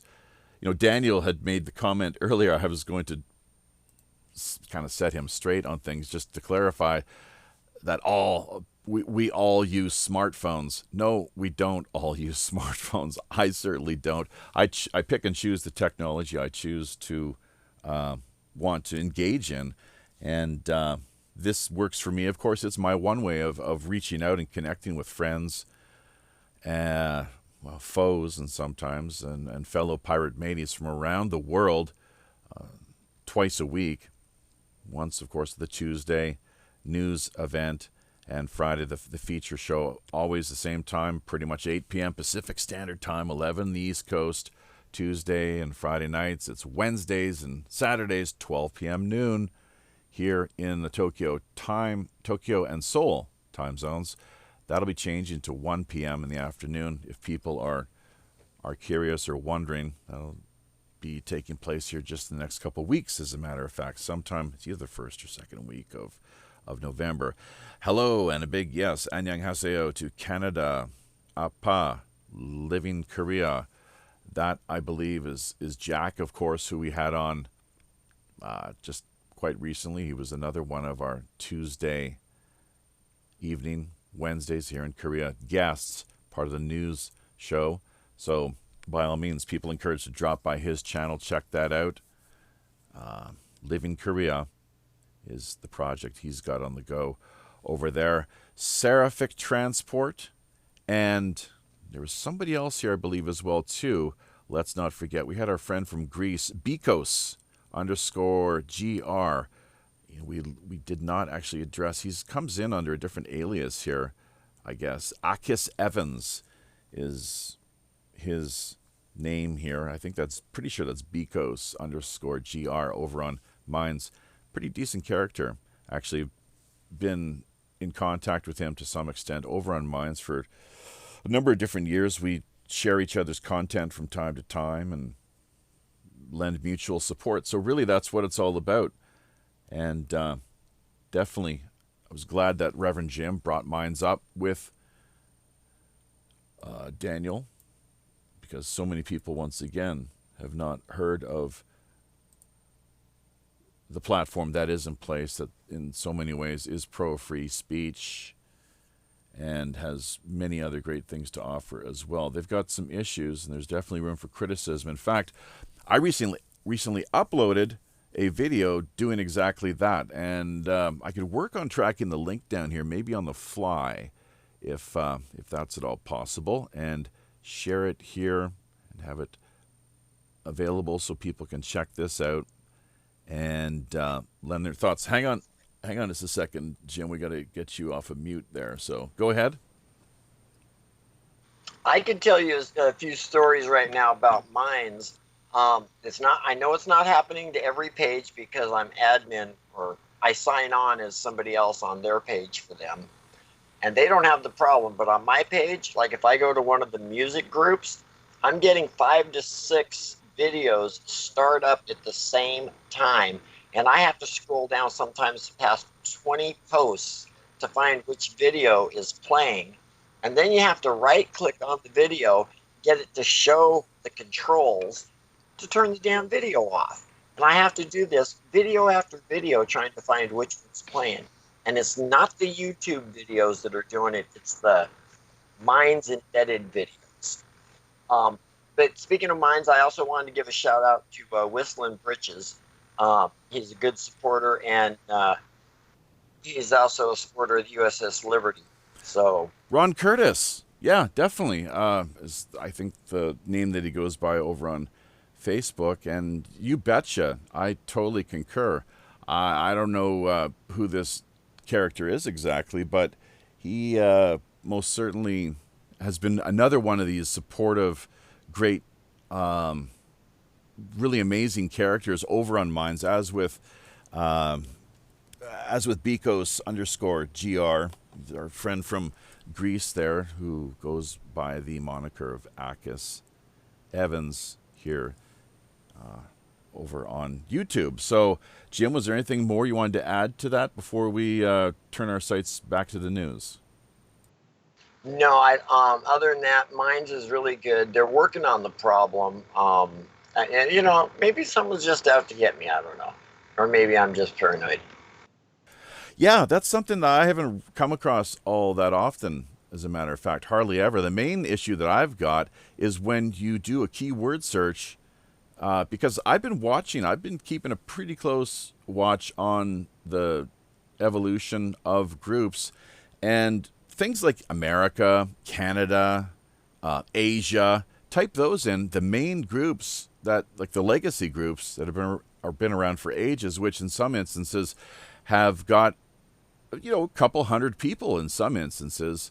They're a part of that outlet that you don't get nothing in the search results. They're really, it seems, putting a squeeze on search results, throttling down what people are getting as the options available to them anytime they type those, for example. And there's other examples too where these groups are being kind of suppressed. I hate to say it, but something's not right, and it's been an ongoing issue. So I don't know what more we could possibly do about that, other than the fact that, yes, I did put the video together, and I'm just going to I'm going to share that with people right now, as a matter of fact. And how would you say that? It would be troubleshooting, I guess, or critique, something along those lines of, yes. So here we go. Go ahead, Jim. Oh, I'm sorry, I bumped my, the unmute. You were going to say something, though, weren't you? Hey, well, as soon as I found something, there's a lot going on in the news this week. Like the 4 drug companies that reached a settlement out of court. They get slapped a couple $1 million when they made billions off the opioids that they addicted the country on, plus the medication for helping people to get off addiction to opioids. Yeah. Isn't that something, Yep. hey? They play both sides of the equation. So that's something we could get into, but just, I don't know if we'll be able to. We've only got, like an hour, really, and we got to run on down the list of articles here. So I don't think we're going to get too much into, it's just a cursory, kind of superficial mention here. Right at the top, California Fire is moving to dismantle ham radio system, endangering claim that, I guess they're endangering lives amid blackouts and wildfires. Jim, if you could share that with people out there. I'm kind of a little hamstrung here, just the way things are set up at the moment, although I could double check. Let's just take a look at this again. No, I might be able to do that from here, by God. Well, So, it's truth, because they've in California, this is the thing they're keeping secret. Remember, I'm KC8UOI. I'm a ham radio guy. And there are technologies that can stop ham radio and jam it. And that's what they're doing right now. There's a lot of things happening that nobody wants to talk about, because California doesn't want to separate from the U.S. because, we got evil Trump, our president Trump, in power. And they are using the technology that the government has through SAIC, Scientific Applications Investors Corporation.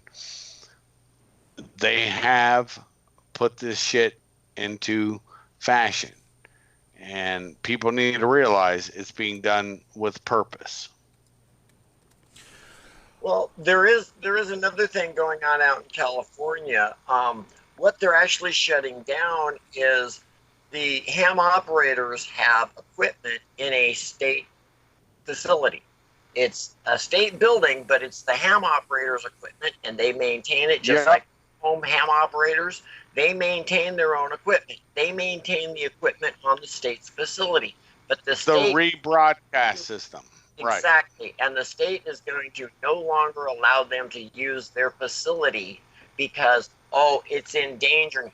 Bull crap. They were able to get people warned and out of their houses and to safety. And that's what the commies are trying to stop. And we lost a friend of ours, mother. I can't think of her name right now, brother. Christina Taft. Christina Taft. She lost her mother.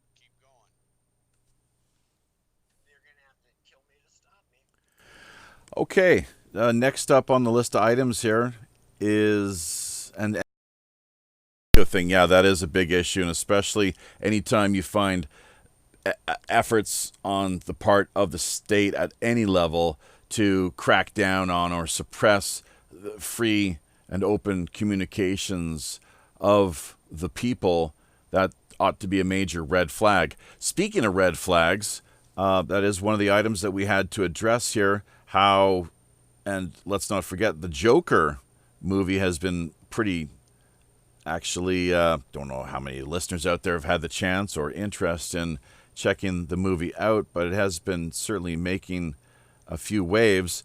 And I'm not sure where we had that item listed, but it is here nonetheless. And with a Joker movie, that because of these red flag laws, that what happened was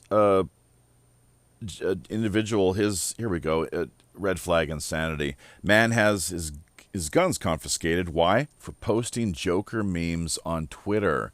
So lucky he didn't get killed. Lucky nobody else didn't get killed or hurt. But this is the sort of thing that this absurdly like the micromanaged completely. This is what happens. There's already been at least one person I know of that did make the news. Maybe Schaff has heard of others who have been either injured or killed. But can you believe it, though? We'll share the link here as well, too. I think I've got more or less a handle on things here, thank God. But, yeah, he had his guns confiscated. Why? For posting Joker memes on Twitter. And I think that is the recent movie, not the classic Batman so much as... What is the name of that actor again? He's quite the character, isn't he? It's a Phoenix, not River Phoenix, but Joaquin Phoenix, his brother. That he played Johnny Cash in I think they called it Walk the Line, and he's a great actor. But I don't know. Have either of you guys or anyone out there listening even had a chance, or once again just an interest in checking out the movie? And we'll share this link here for people to check out as well too. Somebody was going to jump in.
Have not seen it, is just a ho-hum continuation of the Batman story with a different twist. Yep.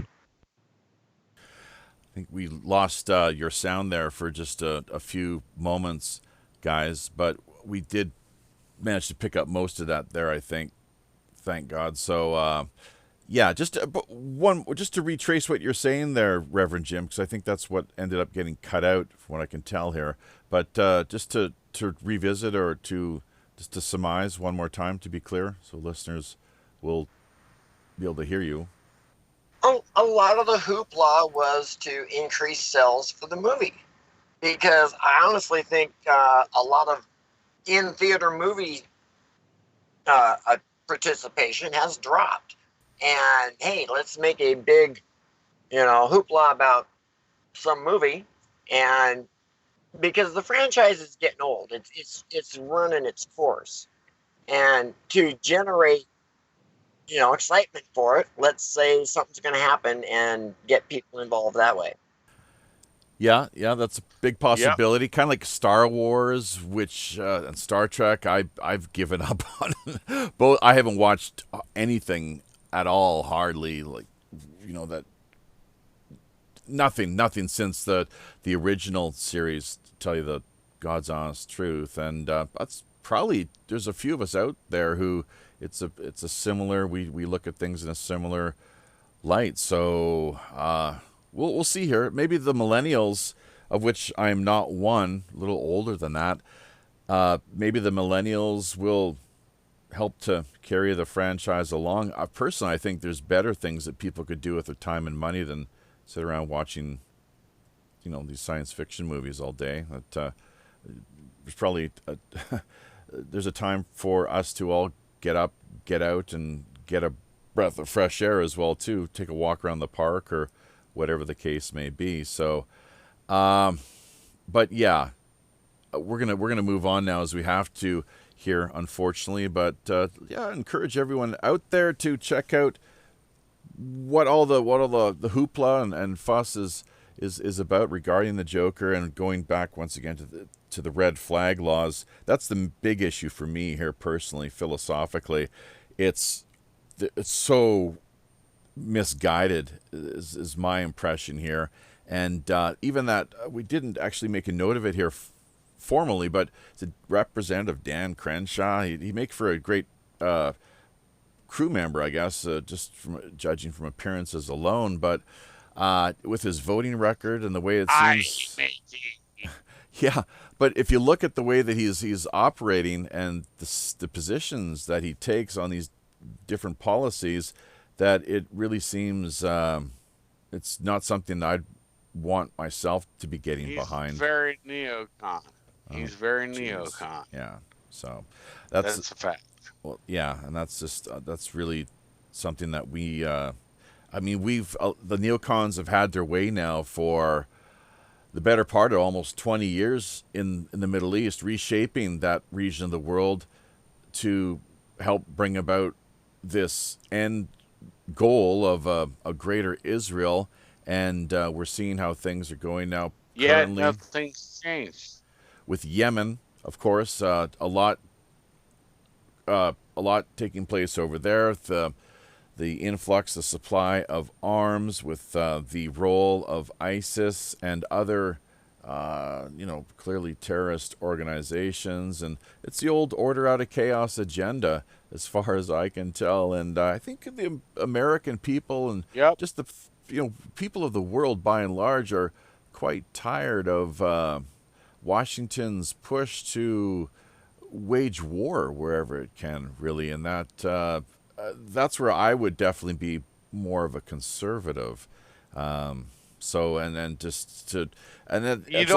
unfortunate. Hey, Shuff, just the one last thing I'll say. It's unfortunate that in order to promote your agenda, you've actually got to go around, igniting through psyops and false flags, bringing about war so that you can sell your product, your deadly, the weapons of war and everything else that's involved. Of course, we're talking major industry, of course. And let's not forget, it just came out this week. Who's the number one supporter and supplier of the military industrial, you could say entertainment and disinfo complex? Amazon.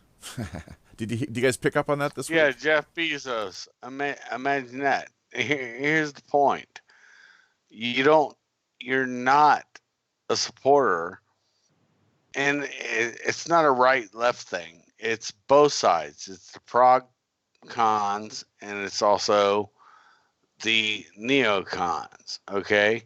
And Tulsi Gabbard got attacked viciously by a prog-con, the Hilda Beast, Hillary Clinton. And it's because she is anti-war. I'm anti-war, dude. I make my living in war, and yet I hate it. I would love to be jobless. Nobody understands the truth. They don't understand that somebody who's actually lived, since I was 17, in war zones. You think I enjoy this? Yeah, Shuff. but you could. It's You know, crazy. waging war. But what about working to keep the peace? You know, couldn't you quite as easily look at it from that perspective as well? I can see it. that's how you justify it. That's how you justify it. You're a peacekeeper. You know, Fleetwood Mac made an awesome song one time called Peacekeeper. A lot of people will never listen to that song and won't know or understand what it means. But that was actually a song that I was like, that's what I'm doing. But it's justifying the same thing that I'm doing, except it still brings violence. Violence is evil. Anyways, I don't want to get into a diatribe on this. I mean, we've done several shows, and you know my stance on this. I'm as anti-war as anybody. I just happen to be able to make my living doing this bullcrap, and I despise it. We have got a great comment here coming in to us via Facebook, courtesy of Carol Doan Sloan, hearkening back to what we were discussing earlier regarding ham radio in California. And what she's talking about here is how a California fire bureaucrat arbitrarily ruled that ham radio operators must take down their repeaters, i.e., antenna systems installed on various hilltops, unless they pay a hefty licensing fee to the state of California. That's California with a K, too. Let's not forget. Gotta get that tax. Yeah, that's right. Cali with a K. Which also happens to be the goddess of death and destruction in the Indian mythology, Kali. So is that a coincidence or maybe not? Anyways, there's never a yeah, the Bible code everywhere you look, I guess. Binary coding too. Sure, I really do very much believe that, in the sense that we are all nodes inside of the matrix, and here to play our part, and hopefully leave the world in a better state than when we entered it, I guess is my kind of way of looking at it. So my ham That's radio. kind of the point. I mean, that's kind of the point. Okay. I have a son. I want him to inherit a better world than I did. Sure. And you want your progeny to do the same. It's ridiculous. Yeah, of course. Somehow we're arguing over bullshit. It's a bunch of muff fake on both sides that is dividing America, Canada, Europe. Well, and that's the way that they like to have it arranged too, just conveniently enough. Once again, the order out of chaos agenda, the Hegelian dialectic, and there's a lot of money to be made along the way, mostly at the highest levels. Some trickle down effect, I suppose. Going back to what we were discussing here, though, just kind of staying on. Really just kind of digging deeper, just finishing up the point here more or less. Her Ham Radio Club in Marin County does not collaborate with Cali Fire on any wildfire disaster, so we're not directly affected by this ruling. Other active ham radio groups in California are pushing back and demanding that Cali Fire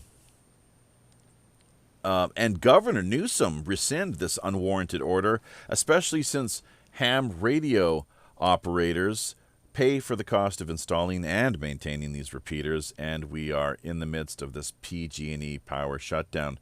So thank you, Carol Doan Sloan, and she says here that this is what I just read to listeners as courtesy of Dale Komei or Komai, sounds like a Japanese name. Hang on a second, Kaiser. Go ahead. Yeah, it's got the mute on there. Go ahead. Newsom is a part of Pelosi. People need to look at the backstory of Pelosi, mafia from Maryland, her daddy, and Newsom is in her family line. Always look to family lines. It's the truth. It's the truth. It's more than money. It's always family lines. Blood. And nobody wants to that shit. Blood. Blood is thicker than water, man. Blood runs thicker than water. That's right. So, although sometimes you see family members, all too often quarreling amongst themselves as well. But be that as it may, we did have another talking point here regarding Pelosi, and that, in fact, her brother, who was 90 years old, passed away just in the last couple of days. So he's a former mayor of that rat-infested city, Baltimore, Maryland. And there are a lot of rats running around the streets there in Maryland. And we'll see if what becomes of all that, if they're able to clean up their act or not. But hey, listen, right off the top here too, although we have kind of carried along a ways here without getting into it, but people might be wondering why we chose the cover photo for the this week's event. And the reason being is that we had a Facebook friend reach out to us. Junhwa Ri is his name. I guess he's Korean, and he feels quite passionate about the use of this, it's the Uk-Ilgi, a war crime flag, Japanese military flag, rising sun flag, symbolizing militarism. The flag of the current SDF, which I'm not sure what that is. I guess Kaiser would. SDF, does that ring a bell with you, Kaiser? Yeah, it does. Honestly, the war flag of Japan, the Imperial Japan, and also he'll know about the chrysanthemum that was on every rifle and every pistol. And we had a changeover of a new emperor for Japan. That's been very recent. And a lot of people are alarmed. It's the same as Trump. They're alarmed that, the last emperor from Japan abdicated, and it's the first time it's ever happened in Japan, and now his progeny takes over.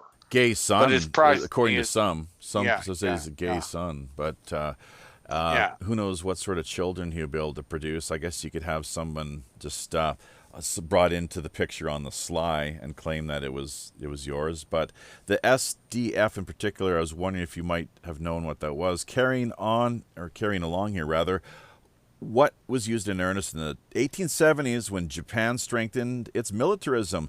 So they're working on resurrecting this flag. That's the whole issue here, folks. In 1889, the Navy began to use it as the military flag. In the 1840s, asserted during the Pacific War.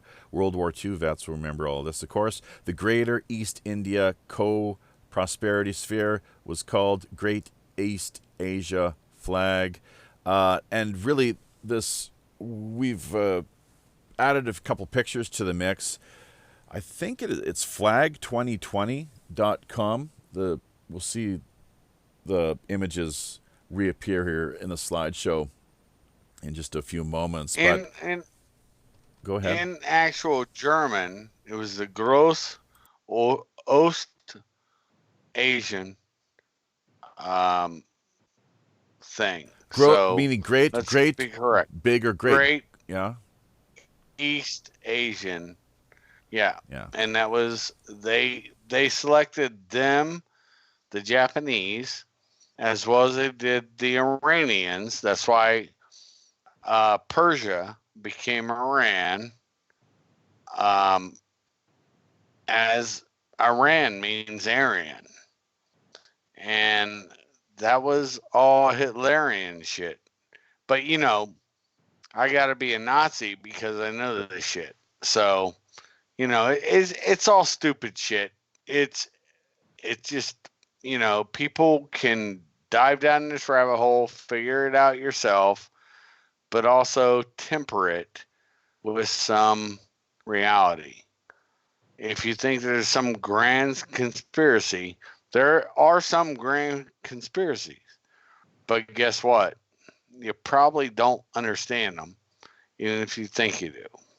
And I don't even, because it's not real. And that's all I'll say on that.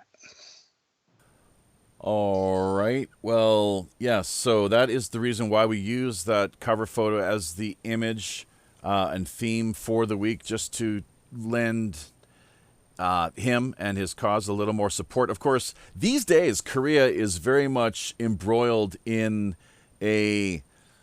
there's some bad feelings here on this side of where we find ourselves located. I guess the geography is the Southeast Asian Sea, the Sea of Japan, which the Koreans don't like to call it that. I think the Sea of Korea, or maybe even the Yellow Sea. I got to look at a map here. How can you believe that? Let's just, how ridiculous, and not even, able to get clear. Hang on. Well, but that's separating us. I think the Yellow Sea might be on the other side, though, between ourselves and mainland China. But how embarrassing is that? At least I'm honest. And so, but yeah, they call it this. I do know they call it the Sea of Japan, but the Koreans, they don't like that, of course, because wait a minute, that's our sea. That's separating the two countries. So they prefer. I think it's Sea of Korea or the Yellow Sea, one way or the other. There was a big, there was some pretty hotly contested and bad feelings really between the two nations. Well, it's been going on for years now, unfortunately. And this, so much of it goes back to the time of occupation, which I believe started around the 1914, just at the same time that Europe was being thrown into the depths of a full-blown conflict, 1914, that Japan invaded. Yeah, it's been over 100 years. Manchuria, and I think parts of Mongolia up there, northern China. So the rape of Nanking and so forth, some pretty horrific events taking place, which in part just goes to show why you do need to be well armed if you are ever expecting to defend yourself as a nation. So these days, though, there's a lot of bad feelings towards the Prime Minister, Abe, I believe is his name, and to the point where taxis, buses, everywhere you can possibly look in social media and the like, there's a massive boycott in place against any importing any Japanese goods or items or anything along those lines whatsoever. So I guess that's probably something a lot of Westerners haven't heard about up until now. So hey, Yep. it's one of the reasons why we're here, and one of the reasons why we ask you to support the show if you have not already, in whatever manner possible. If you find yourself on a tight budget, fine. Just like, comment, subscribe. That's a big one, folks. Subscribe wherever you can, and encourage your friends to do as well, too. And share. Over on Minds, it's a question of reminding and doing the same thing, and we can generate booster points that way, which those are a lot of fun to have, of course, and work with. But Patreon and Subscribestar, those two outlets work as well, too. You pledge whatever amount you care to as far as support for the show. I mean, you may have been listening for 1, 2, 3, even as many as 4 years now. And we'd hope that if you have been, that you would think that the content that we do provide is worth at least a few dollars, or even the occasional cup of virtual coffee or pirate brew. So grog, as it is sometimes known. Not that we want to get too groggy here while we're live streaming. That wouldn't go over too well. But PayPal, Pirate One Radio at protonmail.com, as well as minds.com. Those tokens are a lot of fun, as was said earlier, too. So any of those various means. And don't forget, we are coming up to our Operation Secret Santa here. It's rapidly approaching, trust me. Been through this a couple times now, so it's a great opportunity to get involved, to reach out, to ask more questions, to check out what we have there in the drop-down menu, Operation Secret Santa. It's an open-sourced project, really, so any suggestions, recommendations you might have, by all means, let us know, and make yourself more of what we have taking place here. Become more hands-on and proactive. I'm just the guy here who does his job in holding down the fort and seeing to it that we have the live stream in place twice a week. I also work on getting the content up online and visible for people to see as well too. So that's that's really important as far as my job description is concerned. But whatever skills you have to offer as listeners, you've got a little free time, definitely reach out to us and become more involved, more hands-on. WPRPN.com, of course, is the wider network, and we very much are pursuing our enterprise here in line with a Robin Hood type mandate, in the sense that half of all of what we see coming in, we are targeting back to public redistribution, so that people out there who are seeking some kind of charity, or maybe who are just a little too proud to actually want to, make it known that they are struggling, that we see what's going on there, and we can only do so much, of course, and we challenge others out there to just make direct pledges too, and let us know. You can do it in a private kind of, just really, I'm not sure if you say secret or not, but just in a discreet manner, I guess, is the best way. Sub rosa. Okay, sub rosa. Under the rose. Sure. Ooh. Under the rose. Oh, hey, how poetic. But here's the thing. This will probably be my last podcast until I get down to my final place that I'm going to very shortly. And just letting you know, truth will out. It always does. And you can't hide from the truth. And you also can't expound on what you think is the truth unless you actually know the truth. And that's something people need to realize. When I want to talk about Epstein and his connections to the limited brands through certain people, when I want to talk about different things, that means I do know the truth. But see, they're public figures. But Jaffe, as big as your reach is, and as big as some other people think their reach is, they're not public figures. But you start smearing people, that changes that dynamic. You better understand a public figure is a politician, Hollywood person that gives you certain protections to say whatever you want about them. But guess what? They don't get it to do to you. Unfortunately, you're in Korea, so you don't have the same protections we have in the U.S. And we just don't want to deep dive into talking about people and violating their freedoms. And this is just a friendly talk saying cease and desist, or other things can happen, because it is a crime to dox or to put other things out. But see, most people on the left don't care. And now we're finding even people on the right don't care. They think they're so justified. They don't know the truth. Know the truth. You know what? You better not have misspoken. But people do.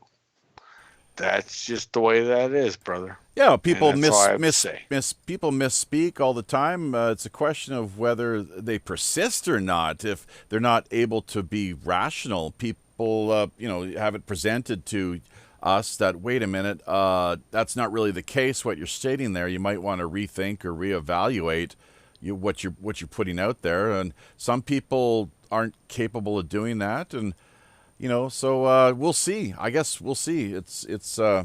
Yeah, I guess we all know who you're talking about. I don't really want to bring it up again because we're trying to keep the focus on the news of the day rather than your personal drama, of course, and how it intersects what we have done here in the past and talking to Alex and referencing Big Sarge, that whole thing. We do encourage people to look into it, get into it a little further if that's what you're interested in, the whole the soap opera quality to things. But I've looked into it as much as I care to, and we certainly have more things on hand here that need to be addressed, so that it's that's something you're going to have to work out with those guys on your own, and that from time to time, definitely you're welcome to drop by here and keep us up to speed on what's taking place as far as your vantage point is concerned. But hopefully they do cease and desist. And you're so right about like doxing. That's so wrong. And it's childish. It's also dangerous actually too. And it's just, there's nothing good I can say about it. As I'm sure a lot of our listeners would agree. So we're going to try to carry on here though with the talking points we have in place. Our time is limited, of course. So speaking of Japan and Korea, the Asian continent here, more of the news that we had put together actually deals with a new bar that has recently popped up in Seoul. It's North Korea themed. That's via CNN, so something to take a look at, a little bit of a novelty for people living here in Korea, and of course the Big Smoke itself, if that's something they find appealing. So I did check out the link actually and took a look at things, and once again, we're not going to share all the news items here or all of the pictures either, really. The idea behind that is we put a lot of work into getting these shows together each and every week, and that's why we have our Subscribestar account. If you are interested in helping out in supporting us over there, it is a subscription. $5 a month is what it works out to. So and you'll be able to pick up all the talking points, all the links that we have assembled here, along with all of the memes and pictures, of course, which I counted this week, and there's over 200 that should be loaded into the slideshow. So hopefully people getting a little bit of enjoyment, or maybe even education, perhaps, who knows, stimulation, you name it, via the slideshow we have that we are sharing with you via social media, these three outlets: DLIVE, Facebook, and of course YouTube too, let's not forget. So all right, let's keep, once again, let's see what we got here as far as news is concerned. Hong Kong, Canton, yes, Vidal Sassoon was a name that came to mind here. We did a search for the list of opium smugglers and traders historically here, folks. Let's not forget there are people who they did manage to acquire huge, ridiculous amounts of wealth, fiefdoms unto their own via this. Was it illicit or not? I don't know. Sometimes it was. Other times it wasn't. It was encouraged, and sometimes just took place with a wink and a nod. The authorities turning a blind eye to what was taking place. Any number of different payoffs, of course, taking place under the table, as you can so rightly imagine. But yeah, that was... Now, I don't know why we worked that into the conversation here this week, other than it came up at some point over the not too recent past. Reverend Jim, do you remember where that came up? I think, yeah, it was with Misha Popoff, as a matter of fact. It might have been the after show where we tackled the opium smuggling. He didn't name the Sassoon family, which I guess they're like, you talk about the highest ranking, some of the highest, most powerful Jewish families out there. They're very old money, as it would go, to a large extent. So, I mean, if you want to go back at least a couple hundred years. But there's another family that Misha had had mentioned. Do you recall who that was exactly? Oh no, I do not remember the name, but yeah, it was pointed out that the new fentanyl problem that we're having is coming from China, and is it possible that that's Chinese revenge for the opium crisis Oh that yeah. caused Oh, her? oh yeah. Like I've totally like I get that. I totally get that. Exactly. It's the karma is being now. It's payback time, and that's like any. I mean, and it doesn't take much to see what's going on there, and you betcha. So that's a hot issue, and thank you for pointing that out. So, oh, I couldn't agree any more. So isn't that something? And this is you talk compared to opium. I mean, geez, this that fentanyl stuff will. I don't know why people do it. They should know better, you know. And that's the thing is like the education.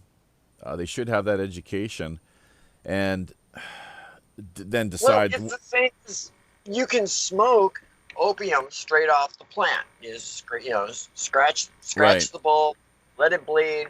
You can smoke that. It's raw opium. You don't get as high.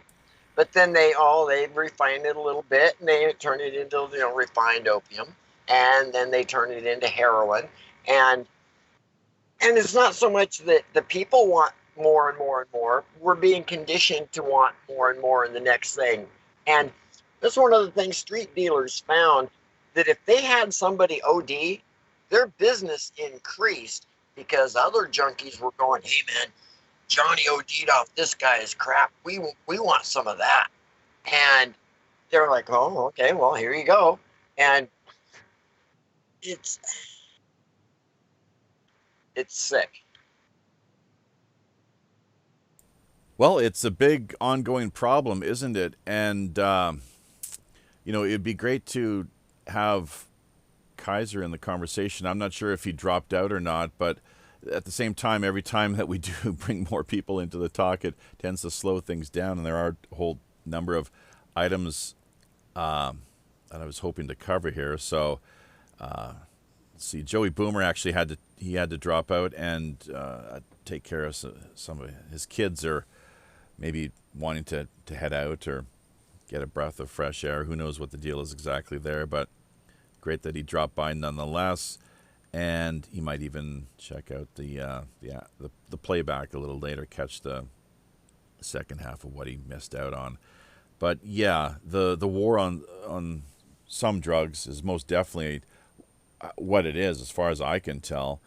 And there's a lot of people cashing in on, both from the standpoint of making money because this product is illegal. I mean, who profits under prohibition? The people who come out on top, of course, is organized crime. And to think that there's not any payoffs or people being let's see, compensated or some incentive, financial incentive put forward for them to either to do something about the situation or not. That's systemic. It's systemic. So and with the private for-profit prisons, I mean, the number one, you look at the clientele, the people who end up being banged up, I guess is how they put it in the UK. But from what I can gather, Jim, it's people, just simple people for possession of various illicit substances. That's the largest contingency and a number of people who are constantly behind bars around the world, is it not? It is so asinine here that counties and states have contracted with these private prisons that if the prison isn't full, they have to pay extra for those empty beds. The state does, not the prison. They charge the state more for empty beds than full beds. So it's to the state's advantage to arrest as many people as they can to keep those private prisons full. Yeah, it's predatory, exploitative racket is one way of putting it, I suppose. But that really says a lot, doesn't it? So thank you for that reminder, actually. Something I was aware of but had forgot to bring up. So it's quite disturbing, though, and to think that they're able to get away with this sort of thing. And this is what I'm saying when I talk about truth and reconciliation hearings. That is a great item which ought to be there on the table and openly discussed, and people held accountable for their actions. And any financial gain that has been brought about because of their investment in the industry, there ought to be some kind of payback mechanism I think in if place. people knew the full truth, there should be outrage. There should be public hangings of some head CEOs, executives. If they knew the truth behind prohibition, let's just take that. The illegalization of cannabis and hemp. People think, oh, it was a prohibition was to get rid of alcohol. No, it was not to get rid of alcohol. It was to get rid of home brewed grain alcohol that farmers could use in their Model T cars. Vehicles ran on either diesel, which was derived from hemp seed oil, or they ran on alcohol, not gasoline. Gasoline wasn't really around then. Kerosene was, but gasoline wasn't. They ran on alcohol. And, well, we can't have alcohol being legal and sell gasoline because they were just bringing out gasoline at the time. So they made alcohol illegal. Well, but farmers can still grow hemp and create diesel fuel, because 1 acre of hemp seed or of hemp plant will produce 500 gallons of biodiesel. And with hemp oil, with hemp seed, you don't need to do anything but filter. You don't need to take out the glycol and the other crap that's in vegetable oil, because it's a clean oil. So they had to outlaw hemp too. Well, people knew, farmers knew what hemp was. It was the #1 cash crop in the United States before they made it illegal. So what did they do? Well, we'll call it marijuana. It's a scary name. No one's ever heard it before. They make up a name, marijuana. Oh, it's from Mexico. And it causes blacks to want to rape white women, and causes the Mexicans to go get lazy and or steal and all sorts of shit. It scared the American people because we were trained to trust our freaking government. Well, our government has sold us out long ago. So they illegalized marijuana. They illegalized alcohol, which forced the auto industry to retool to make engines and vehicles that ran on gasoline and petroleum oil and not biodiesel and alcohol, which any farmer could produce. Yeah, that's so right. You really encompassed a lot there. You covered and hit on several great points relating to this whole issue. Harry Anslinger was one of the names that came to mind there, obviously. The reefer madness hysteria that was propagated and perpetuated by the Hearst Empire and others, of course, the oil barons who wanted to, you talk about hijacking the free market. I mean, that's really what this is all about. A large part of it is the suppression and strangulation of the free market spirit, the so-called hidden hand of God, which, according to Adam Smith at least, but it's been they manipulate it, and to the point where, as who is it that we heard it from? Not so long ago. It's all a rigged game. Somebody was out there talking about that, but just stating what many of us know is the case here anyways. So this is just one further example. And yeah, in Canada, based on my research, actually, one of the little something that people might want to reflect upon and fact check this as well too, folks, but that it got to the point in, I guess it was like the mid to late 30s when prohibition came in, marijuana prohibition.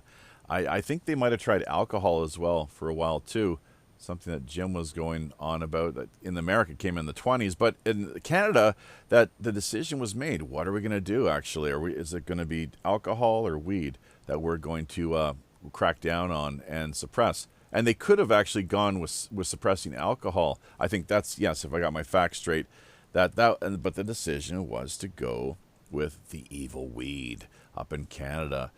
Back in the late 1930s. And as I've talked about here on the show, when I've researched this in university, looking for the actual parliamentary records, the conversation that took place in Parliament back at this time, when I visited our local library, the proceedings, the exchange that was contained within the parliamentary would you say charter or chapters, that the book that was supposed to be there on hand was missing, and the librarian had no idea where it had gone. It might have been,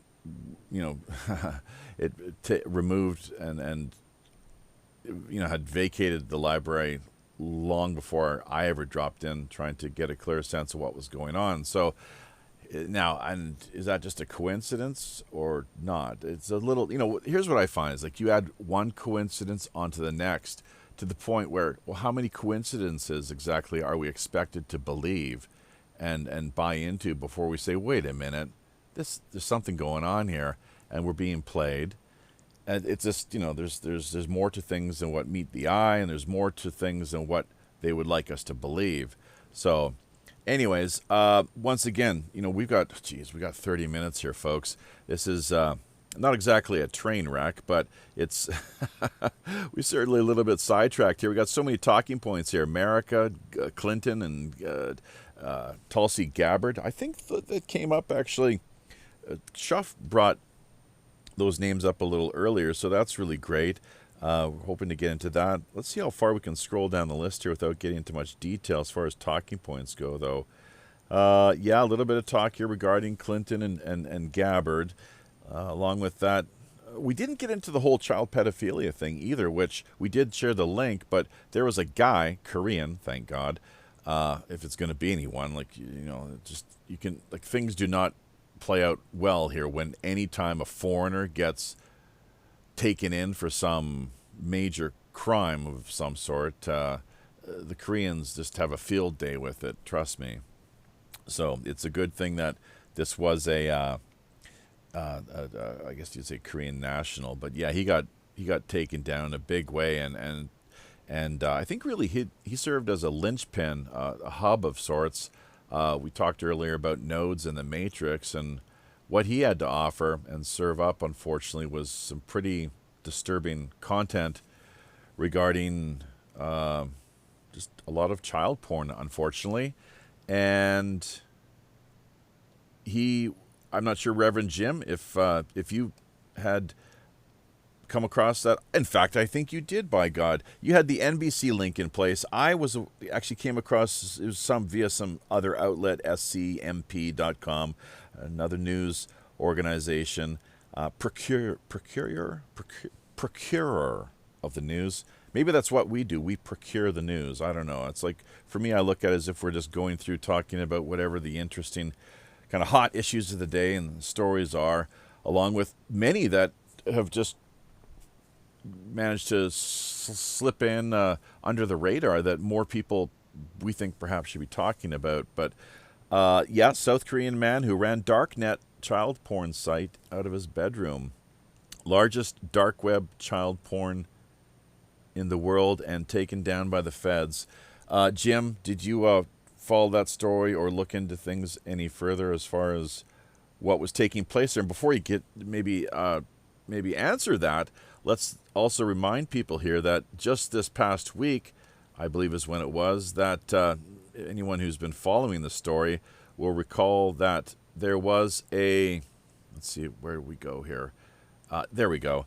Pedophile Richard Huckle, who abused Malaysian children, was recently found dead in, I guess it was his jail cell, but he was, what an awful guy, man. Just a real, you don't even do it justice referring to him as a piece of work. I guess he would be, well, I do believe we're all possessed. We have a spiritual component that dwells within us, and our lives are all about working on better nurturing that spiritual component, having things to the point where we find ourselves in a happy state of balance and constant renewal, constant seeking yet contentment, I suppose. I don't know. What does it mean to be happy to you? So eudaimonia, though, the classic Greek word, simply, it's a koine Greek, meaning the good demon within, happiness. But this character, I would say, clearly possessed by some pretty dark spirits and demons. Why else would somebody do something like that? Did you? What are your thoughts, Jim? Did you follow up much on the story? Well, now if you want to get into demons, that's the fallen angels. I've watched some interesting stuff on that last couple of days, but I haven't delved into it as much as I should. I looked more at how many people, how many links are they going after from that? That's what I always want to know, because these people are never singular.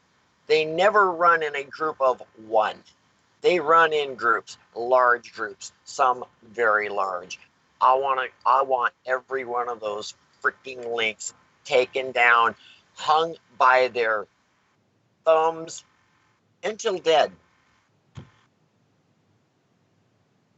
Yeah, that's one of the things that it seems history has proven, that the convicted pedophiles don't do too well in prisons. Of course, they're the lowest ranking characters on the totem pole, as it were. It's interesting using that expression, though, lowest ranking or bottom of the totem pole. Actually, from what I understand, it's kind of like during the Roman times with the gladiator matches, when the emperor gave his thumbs down or thumbs up. That's actually backwards, apparently, from how it historically was.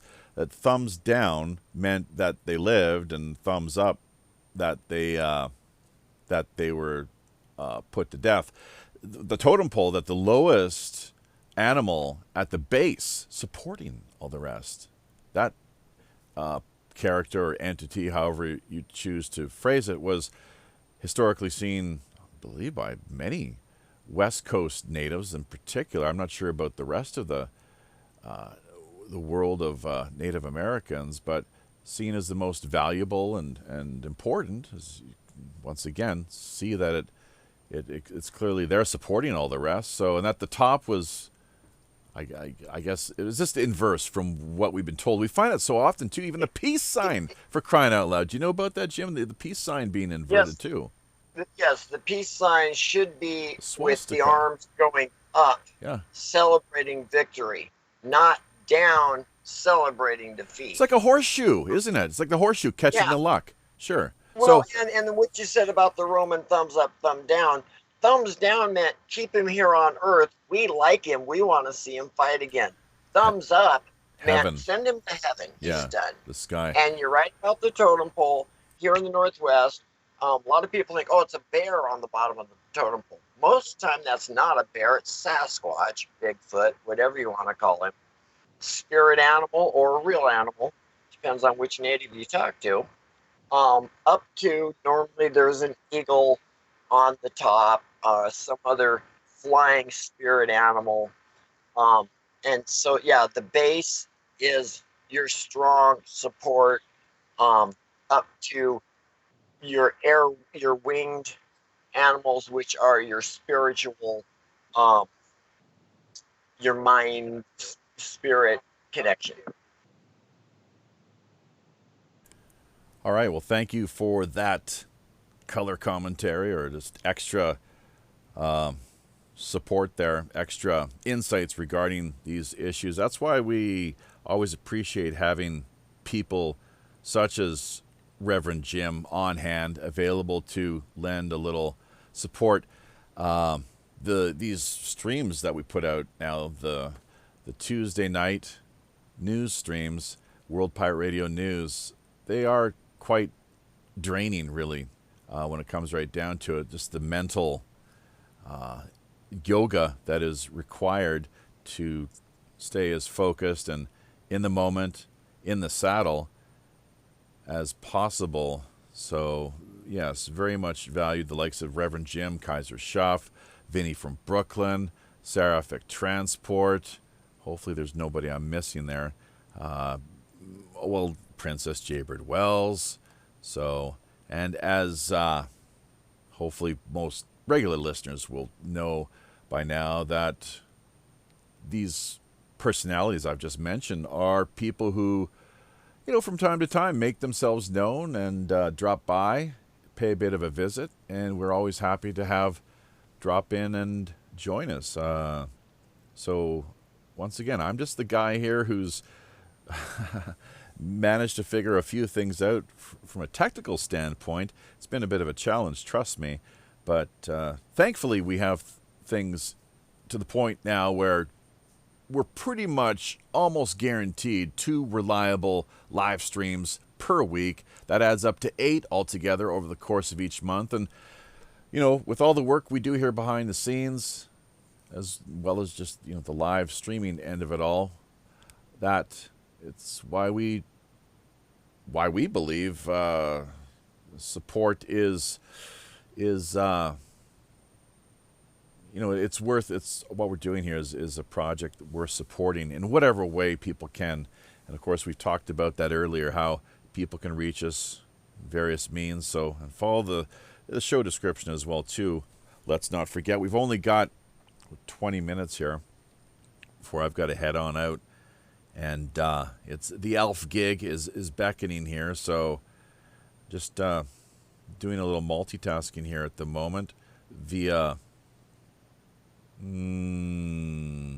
Facebook, as well as different other places here too. So let's just take a look at what we got going on here in the news. Once again, we've covered, it's the FBI illegal spying story here, how a FISA court ruled that FBI improperly used NSA surveillance data to snoop on Americans. We've shared that link, and that goes without saying. Similar to the way, it's interesting, 2 different versions of events here, ways of spinning things with Hillary Clinton's, the recent revelations, according to the State Department, courtesy of the Washington Post. Phil Hendry shared this link, and, he's one of these Trump derangement characters. There's nothing good he can say about the guy whatsoever. It's just always just constantly on the attack, and I don't know what it is. Maybe he feels threatened by Trump's alpha male type personality, I suppose. But anyways, it goes to show here, State Department probe of Clinton emails finds no deliberate mishandling of classified information. I found the wording there that they use quite something worth taking note of. They found no deliberate mishandling of classified information. Okay. And yet we have another article here, I believe. You scroll down, I think it's off the Daily Caller, and there's like hundreds of violations which were found. So now you could attribute that to what? So it's not deliberate. You could just say it was all an accident or just incompetence. Really, I guess, is the best that they could probably do. Try to sell that to the public and see if people were willing to buy that line of bullshit, basically, because without accountability, things become a real problem. So anywhere we can find people being held to account, especially at that level, that I would say that's a good thing.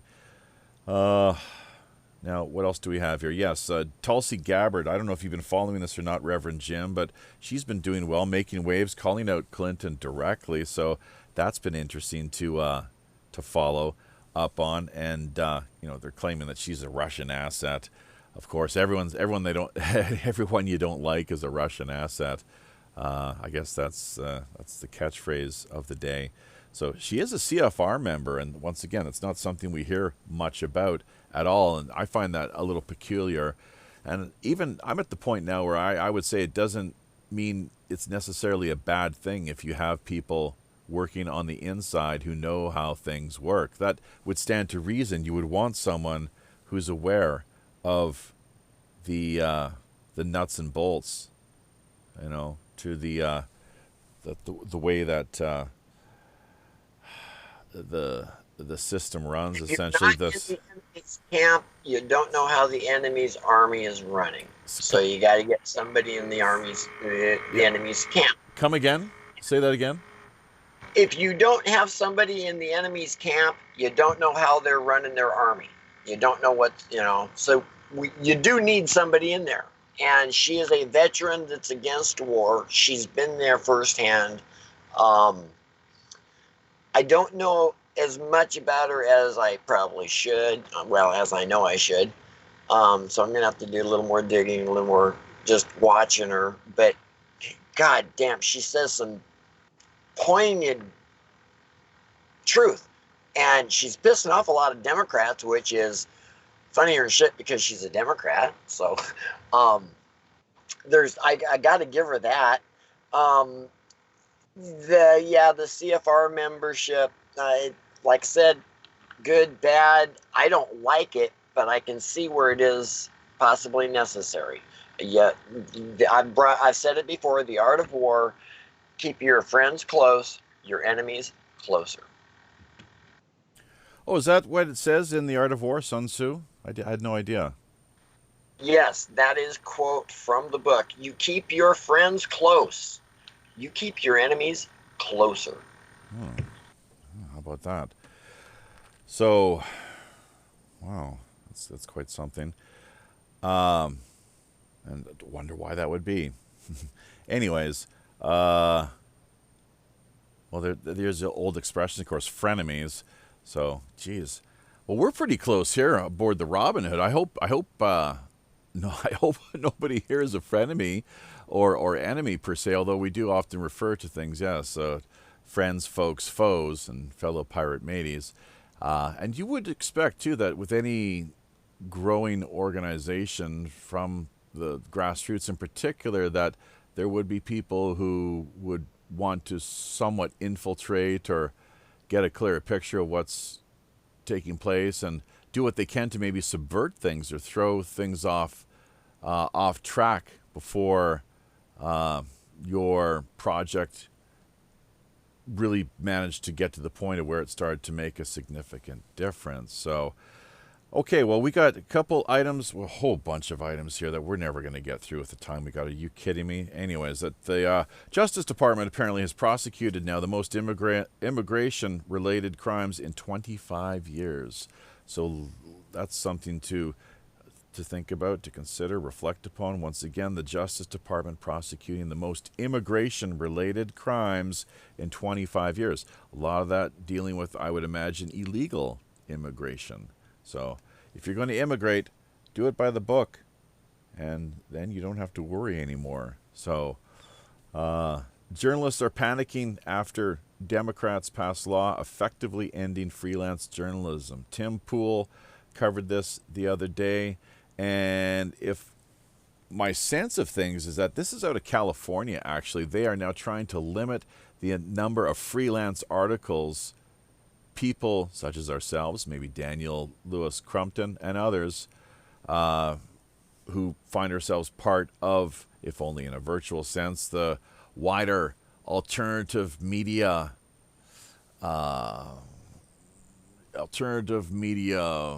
community, shall we say, or landscape, what have you, that, they're trying to say you can only, 35 articles, and then that's it, sort of deal. So I'd have to look into things a little more closely. Once again, just only so much time in the course of each week. But yeah, they're panicking. Journalists are, and rightfully so, after Democrats in California, people, who would have ever guessed that, huh? Passed law effectively ending freelance journalism. Mitt Romney confessing to owning a suspicious fake Twitter account. I think that's hilarious. You think Saturday Night Live, they would probably have a field day with that one, I'd imagine. Faking his own, having a sock account on Twitter just to defend himself. So, and then of course on Fakebook, speaking of all things fake, the ADL being granted $2.5 million to the ADL. It wasn't Zuckerberg. It was, we've got her link actually over here on Facebook. Let's see what the story was exactly. Susan Sandberg or Sarandon. Susan somebody or another. Who do we got here? Cheryl Sandberg. Yeah, way to go, Cheryl. Isn't that wonderful? Well, PewDiePie, after looking into things a little more closely, came to the proper realization that, as Misha Popoff put it recently, they are a protection racket. You know, they're shaking people down, perhaps, or however they operate.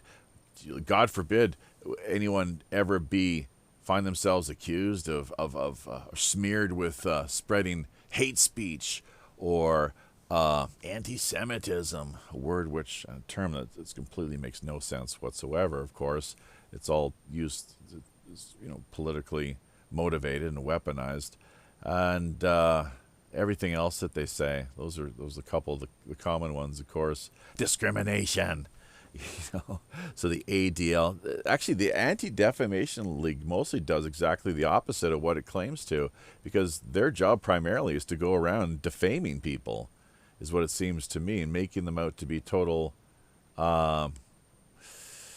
it's ridiculous and absurd, about as un-American as I could possibly imagine, just grossly un-American. And the sooner the world finds itself no longer having to deal with the ADL, the better this place where we find ourselves here, floating in space, this giant rock, that the better off I think everyone really would be. So something to certainly keep an eye on.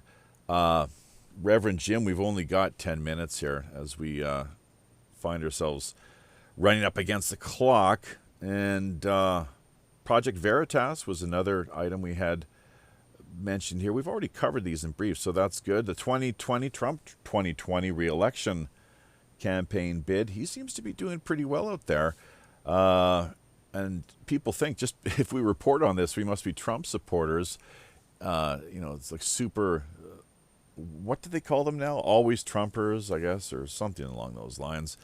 But no, that's not the case. We're just reporting on the news here. This article claiming that he managed to draw 20,000 people in Dallas.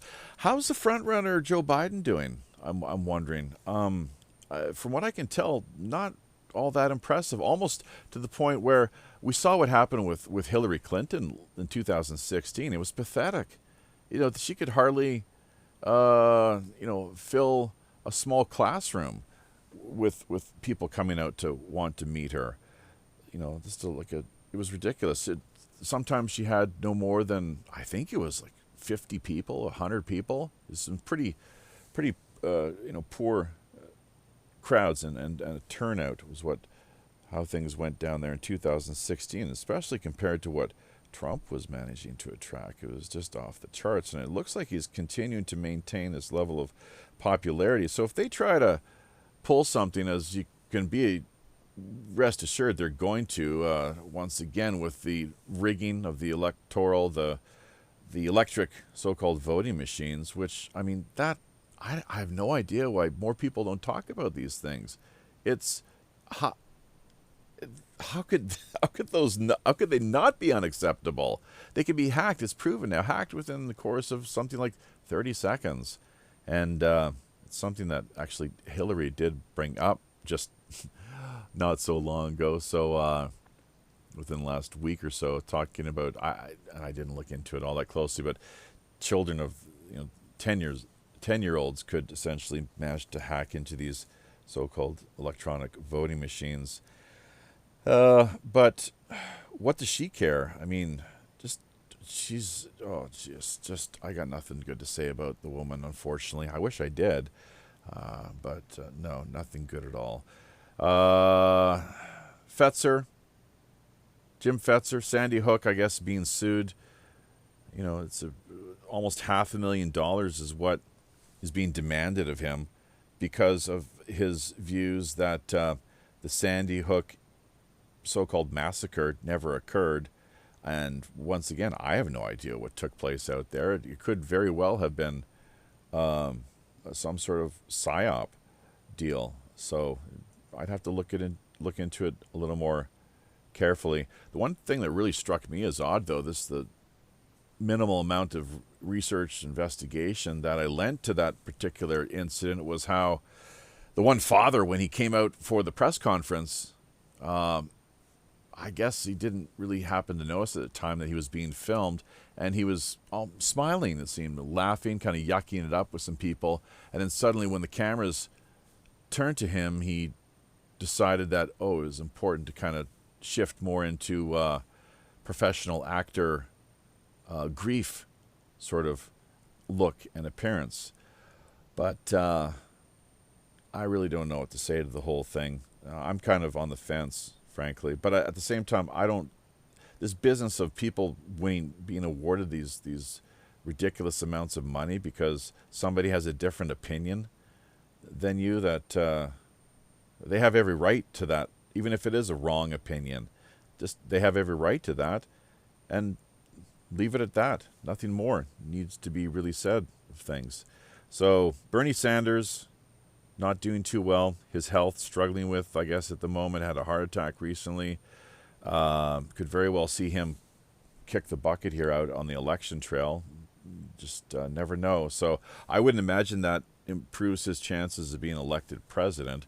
Elijah Cummings is now died, and he was, by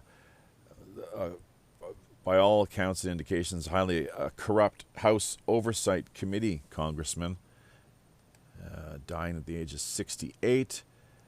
What else do we got here? Judicial Watch, Obama-era State Department used foreign resources to monitor conservative journalists. Isn't that something? Okay, so you find that all too often, yes. The surveillance and monitoring of anybody, really, for whatever reasons. So, Obama, White House, corruption, rampant, pay to play. You know, it's just the nature of the beast. This is the Kraken that we are sort of reflecting upon here and reporting upon, really, as far as a lot of these stories are concerned. Finally, before I turn things back to Reverend Jim here in brief, well, Bill Gates, of all people, can you believe it, met with, guess who? Jeffrey Epstein, many times after sex offense conviction report. Bill Gates, wow, meeting with Jeffrey Epstein multiple times after sex offense conviction report. What, did he not know about this, or was he unaware? Why would he have done that, such a thing, Mr. Gates? So, all right, Reverend Jim, let's give you a chance to jump in there. We've only got 5 minutes here, and I've got to hit the road. What are your thoughts, my man? Well, the thing on Gates is supposedly with Epstein's connections with electronics companies and his interest in technology and biology. Remember, Epstein had his cloning ranch down there. At least that's what we're assuming went on, because there's cloning technology down there. We know that. A lab and whatnot. And Bill Gates, well, we know he's creepier than hell and wants to depopulate the earth. So it doesn't shock me. And I know that Bill Gates said he admired his lifestyle. First time I saw Bill Gates back in 1994, 95, I got a bad vibe off him. I'm an empath, and I go with my gut feeling. And I never liked Bill Gates from the get-go. And I am a public figure. When I ran for write-in for Congress in 2014, I have a public web page actually, well, and Twitter took down my page on Twitter was a public page, but anyway, yeah, I'm. It doesn't shock me, and I hate the fact that I'm running on a IBM Bill Gates computer. I wish there was. I wish I was my own tech and could do all that, but shit, you're right. Yeah, I think we've talked about going Linux in the past, haven't we? So something you might want to think about. It's actually not so bad. The transition can be made. So definitely food for thought. It's something that we have done here, of course, and couldn't be happier to be away from Microsoft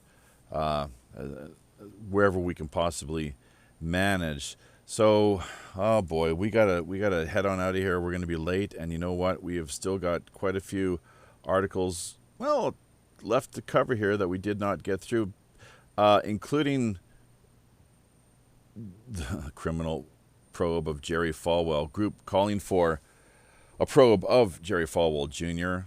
It's a Christian group doing that, of course. So, along with a great video from a preacher stopping to check his cell phone while speaking in tongues. Quite hilarious, that one. Probably, I think it's gone quite viral by now.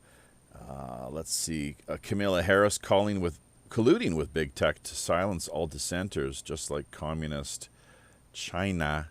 So, Trump, the tech smart arms deals, human rights, and sensitive technological secrets. Those issues play into the story in a big way. But yeah, Trump has recently made a big agreement or arrangement with the Saudis regarding arms sales. So no surprises there. That's major long-time customer, and Bitcoin as well too.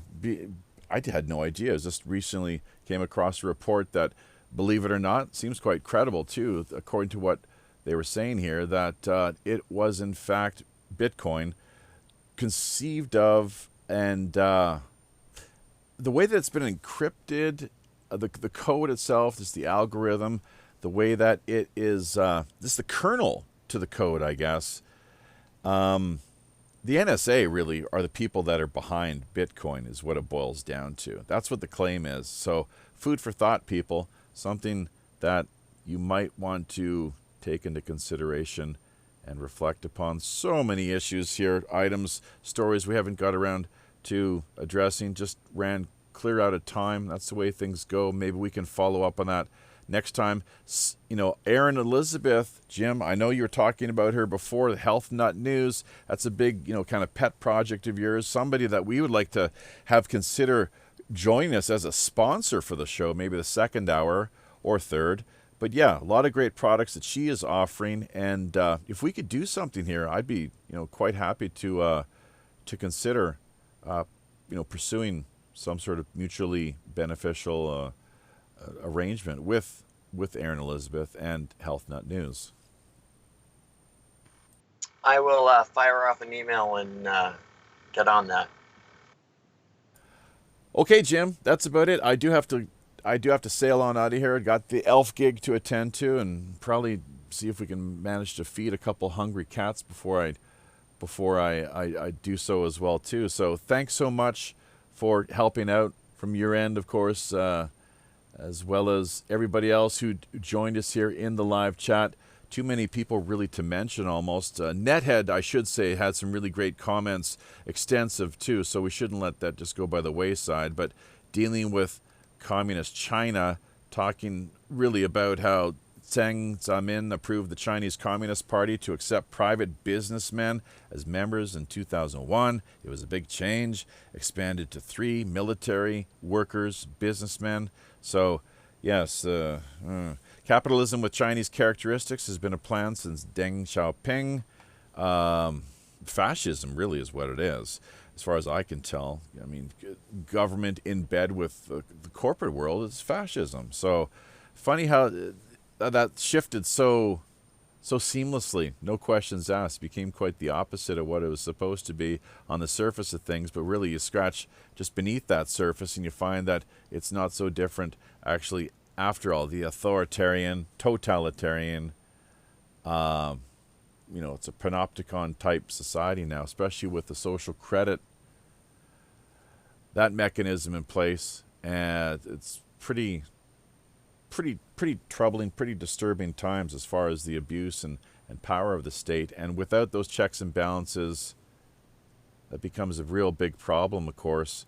That's why it's up to us, the people, to put forward a little pushback. Exactly the sort of thing that the control freaks at the top especially do not always, necessarily look upon all that kindly. So, Deng Xiaoping taking China backwards. Okay, clamping down on businessmen. Well, a little more. Disappearing people. Oh, how about that? Forcing media persons to pledge their allegiance to CCP. Mrs. Nethead says it looks like the CR returning. Not sure what CR. Maybe Communist Revolution. So let's not forget as well, too, the extensive organ harvesting that has been taking place for so many years in China. Now with the Hong Kong uprising, a lot of eyes on that region of the world, of course, and the events unfolding. We'd like to cover the Hong Kong story a little more extensively here. So just doing our best to reach out to people. We'll see what happens over the course of the next coming weeks and probably even months, I would imagine. But that being said, do drop by WPRPN.com and check things out from that vantage point. Thanks so much to Daniel Lewis Crumpton for dropping by here in the first hour. Patreon.com/WPRPN. Same over on Subscribestar, folks. Can set you up with a lot of great items that we've got packaged and put together here for your